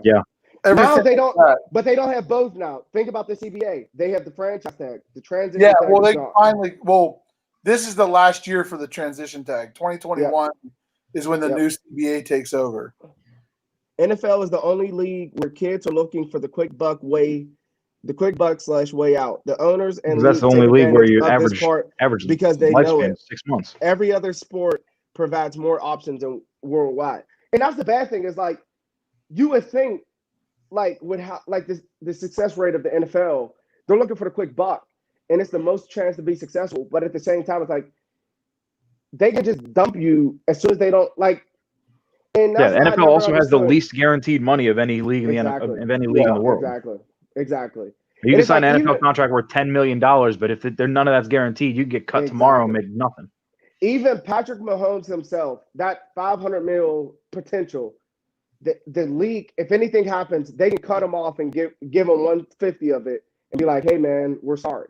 Like, it also goes to the whole. I mean, that's between you and your agent too. I guarantee guys could take less money, less years, and get fully guaranteed. I mean, fuck, Jordan Love just did.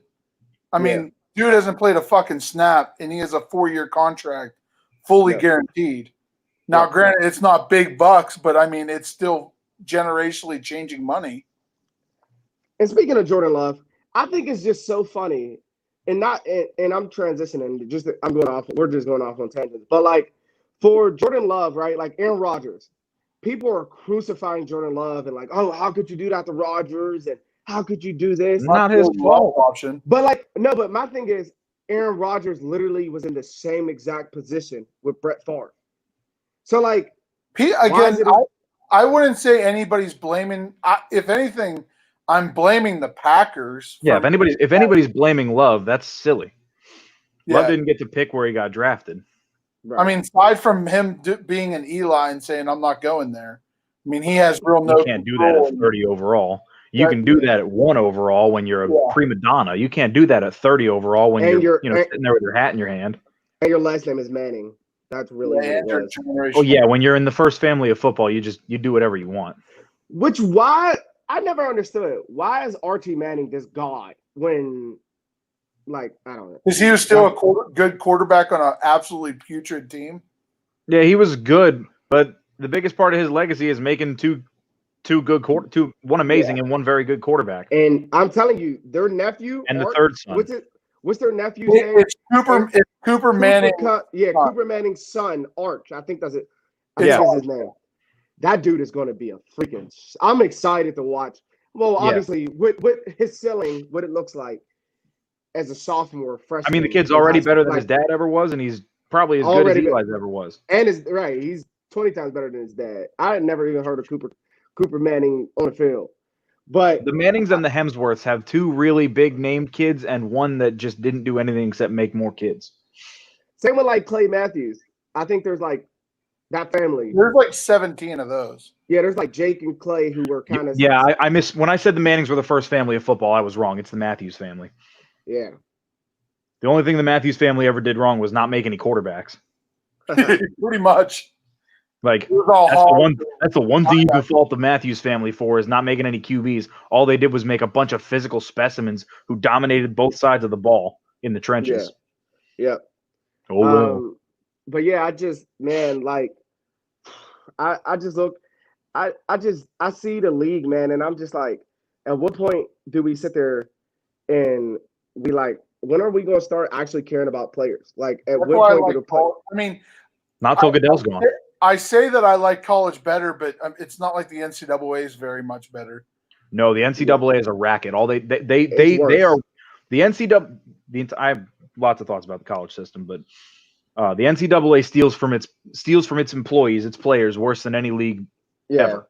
Like so if you listen to this show on Sunday with Mel, 4th and 15 on Loudmouth with 4th and 15, if you listen to DJ when he was talking, he literally was the number one guy at Minnesota, and he was wearing number 2. He went into the bookstore, was customizing a jersey, and he came in that next day or the day after or something.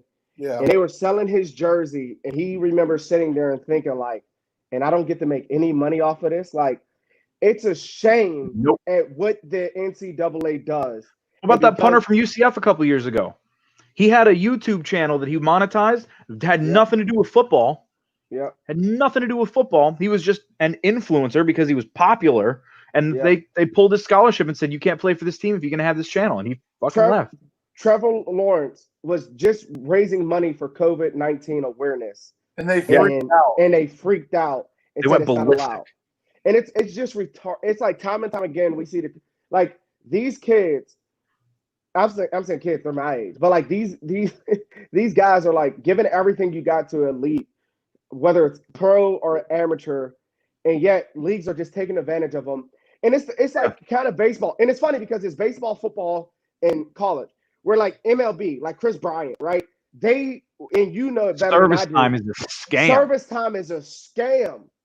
And it's like Chris Bryant he was like 20, like I forget the hours or something. It was like hours away from being able to walk away and get paid. And they're like, well, that's what they did when he made his debut. They waited, I think it was like 11 days after the start of the season, so that his service time could reset and they could add another year on. Because if they waited until like mid-April to bring him up for his debut, then they would get to have him for the rest of the season without calling it a year of service time. Yep. So that would have meant 3 years of renewable and 4 years arbitration, or 4 years of renewable and 3 years of arbitration. And basically, he doesn't get to hit free agency till next year. He's already got an MVP award and a World Series ring under his belt. Right. And the pressure's on him to perform. Nobody does their players more dirty than the NCAA. Yeah, absolutely. Yeah. Even still, like, because we talked about it. The NFL can start sacrificing people into volcanoes, and they still would not be doing worse to their players than the NCAA. Absolutely. Absolutely. On that note, gentlemen, I'm going to hop off. Thank you all. Have a good night. Hey, you too, man. And arrest those folks that killed Breonna Taylor. Absolutely. Absolutely. I don't know if y'all can see my shirts. Oh, but George, it pisses me off just watching NFL, I feel like it's a lack of care. It's just like, we're the NFL. We get to do, we'll figure it out on the go. Like, we don't have a plan, but we're just going to figure it out. Because you had the most time.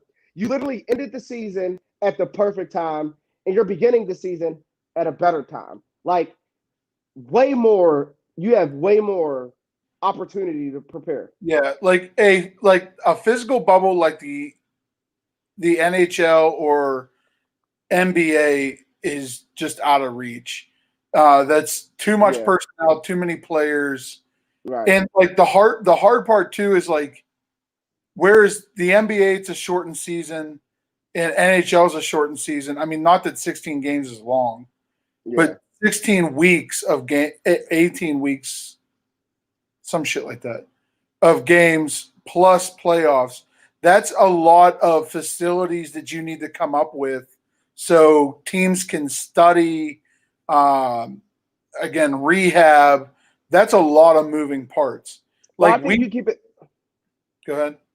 I'm sorry, but I think like I said, I think it doesn't have to be that difficult. Like we're used to getting everything, but you can sacrifice staying in. Like No. I understand that, but like trying to keep all 32 teams in like an actual bubble would be hard.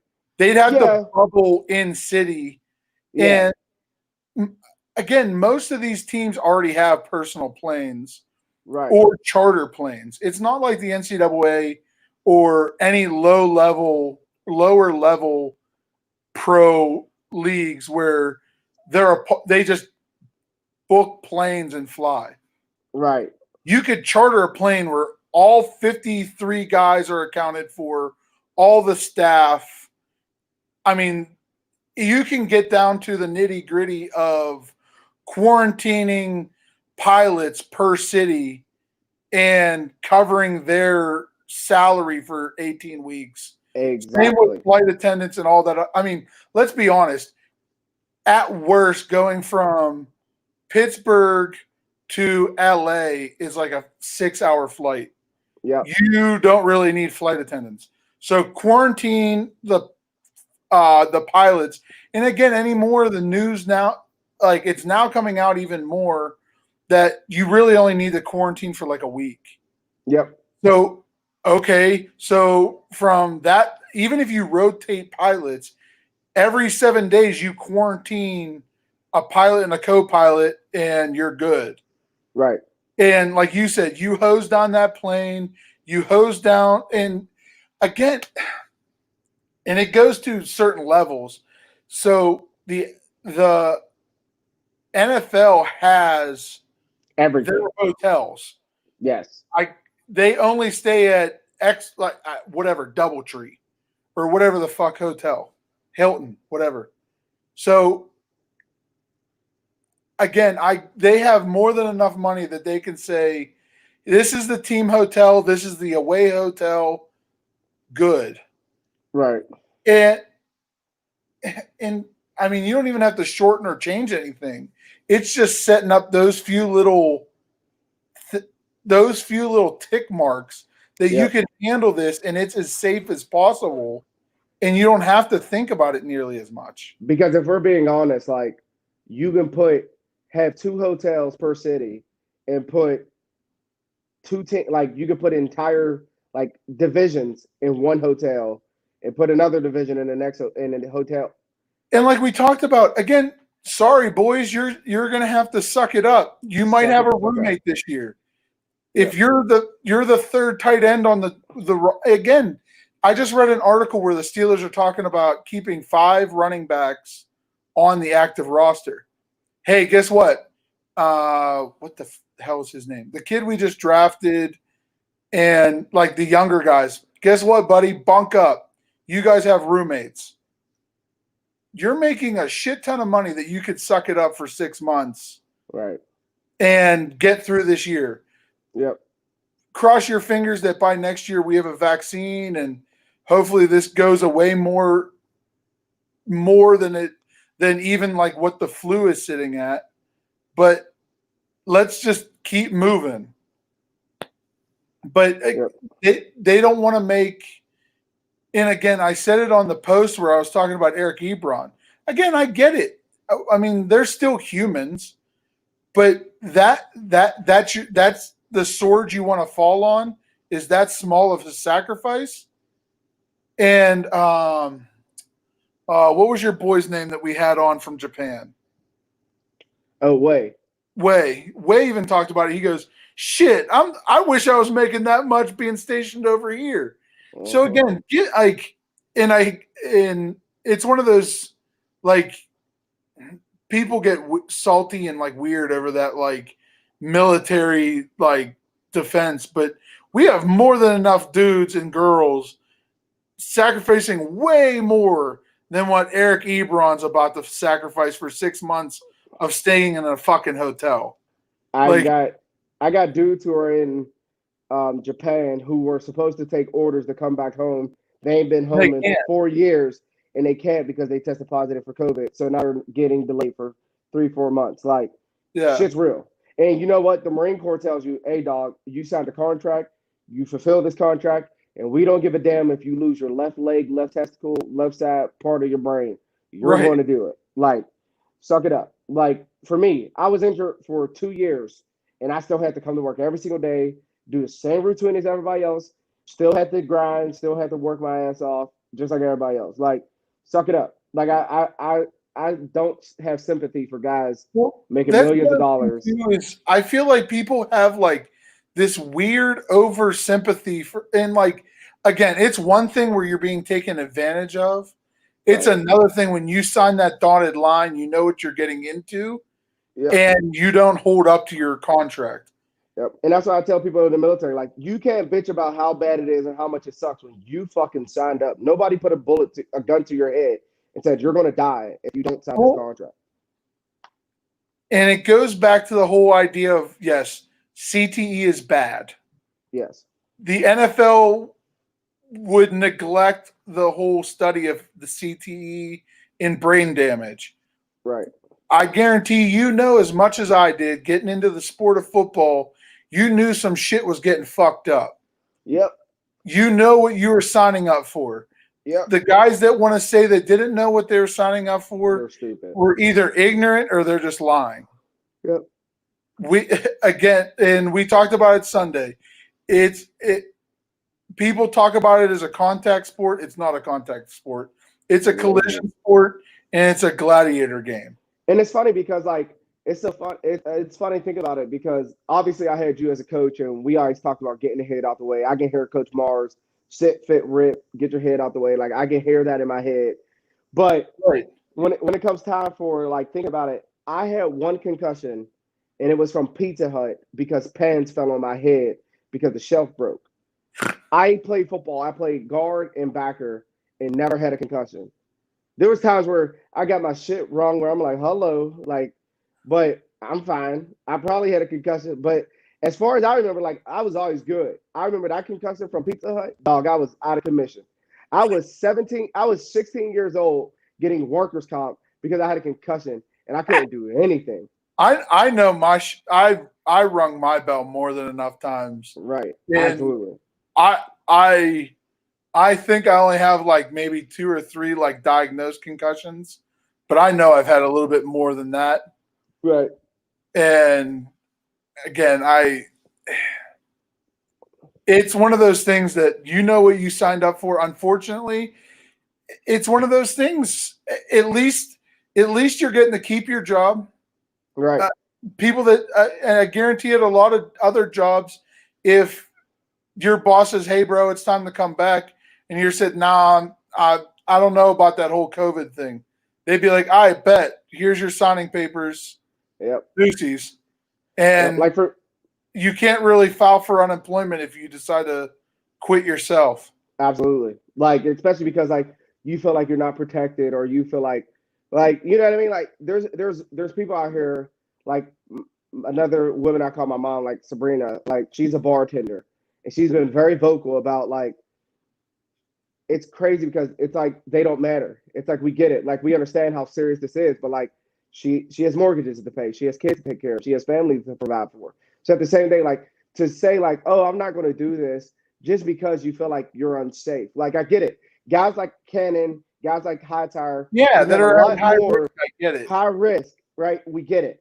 But if you got, it would be hard to tell me if I had families, if I had mouths to feed, I'm not going to put myself in a position, you know what I mean? Because right now, like, my girlfriend, you know what I mean? Like, I still was like, hey, man, like, I get it. As long as your health is better, you know what I mean? Like, my mom has an autoimmune disease, and she's at work on the front line with the nursing with older people.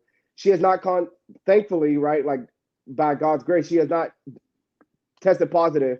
And she gets tested all the time. And she has an autoimmune deficiency. She's at high risk. And she's out there every single day providing because she knows that's her job as a nurse. That's what she signed up for. That's what her job is to do, is to provide and give medicine to people who cannot.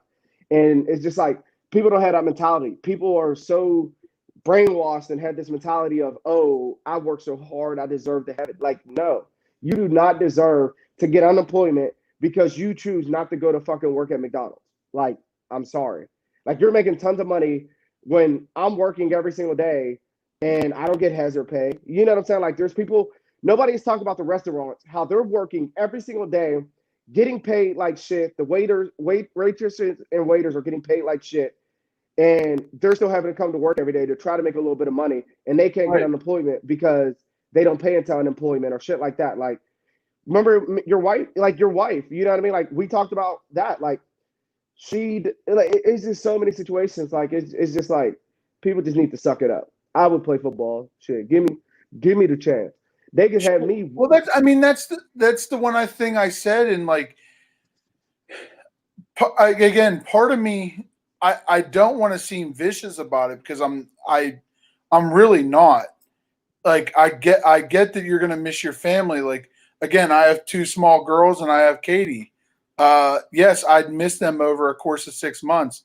But if you're gonna tell me that after 6 months I'm gonna make $6 million and all that I gotta do is go play the sport I love and be sat up in again, they're not being put in the motel down on 65. I mean, they're being put up in 5-star hotels, right? With ideal meals. Exactly. It's not like you're getting fed Subway and staying down on the motel on 65. Even still, there's people who would take Subway, bro. I would eat literally. Well, I mean, give me Subway and tell me to stay down on 65, and you're going to give me $6 million after 6 months? Bet. Listen. All my Marines know, like every Marine I serve with, dog. We will sleep in anything, any condition. Shit, $6 million to do, man. Right. Pay me, cuz. Right. Cha-ching. As soon as you say $6 million, just say sign a contract. I don't give a damn a dome. You got me diving shit for 8 hours a day as long as I'm protected. I don't give a damn. I don't know. Like, especially like you said, man, like especially because, like, even if you do contract the virus, you're probably the chance of you dying. Well, that's the other thing too, is these guys are, we're not talking about older people. I mean, we'll even take it to like a different side of things. Like, we're not talking about a broke down 20-year-old car. I mean, these dudes are Ferraris. Like, I mean, yes, they might be affected as a cold versus any normal person would probably shut them down like a flu would. Right. Like, look at you see my watch face? It's my girlfriend. Look at that. Hey, I got a beautiful girlfriend. Look at that. Look at that. Yep. And it's all my girlfriend. Hey, that's loyalty right there. Shout out to my baby. I'm sorry. I just started looking at that. But like, oh shit, I gotta go pick her. It's almost 11. Oh my god. Yo, I gotta go pick my girlfriend. Oh my god. All right, guess we're wrapping this up. But hey, Jesus. Loudmouth Sports Talk on YouTube, Instagram, Twitter. Tonight I'm gonna finish putting up our broadcast schedule for the week. Now with sports back, thank God we're gonna have some shows with the guys that we had on tonight. Shout out to Bombshell Bowling. Bombshellbowling.com/loudmouth sports talk. This is a prototype of what shirts we can come out with besides this logo. Yeah, because I was like left-handed. I was so confused. Like I was like, what the hell? But hey, seriously, shout out to Miss Michelle. She's been able to do everything for us. Get your shirt orders in. Muscle tees on sale. Great t-shirts on sale. And we got a surprise coming to y'all this weekend, man. Stay tuned. We are so happy about the big item we got coming up this weekend. Yes, sir. Boston Cannons won the MLL lacrosse championship. Just to throw in that other little sport that we like to talk about. Oh, my girlfriend said she's getting a ride home with somebody. Okay. Good. She's about to beat your ass. Oh my gosh, dude! I almost had a stroke. Seriously. But hey, brother. Remember, go ahead. Remember, I couldn't say strong shade. Do you ever remember that when we had to call it? And I was the Mike Becker, and I could never say strong shade. Oh, strong shade, yeah. Strong shade. I could never strong do shade. it. 52 strong shade. 52 strong shade. Hey, dude, a story. I'm gonna call you as soon as we get off of here. All right, peace. All right.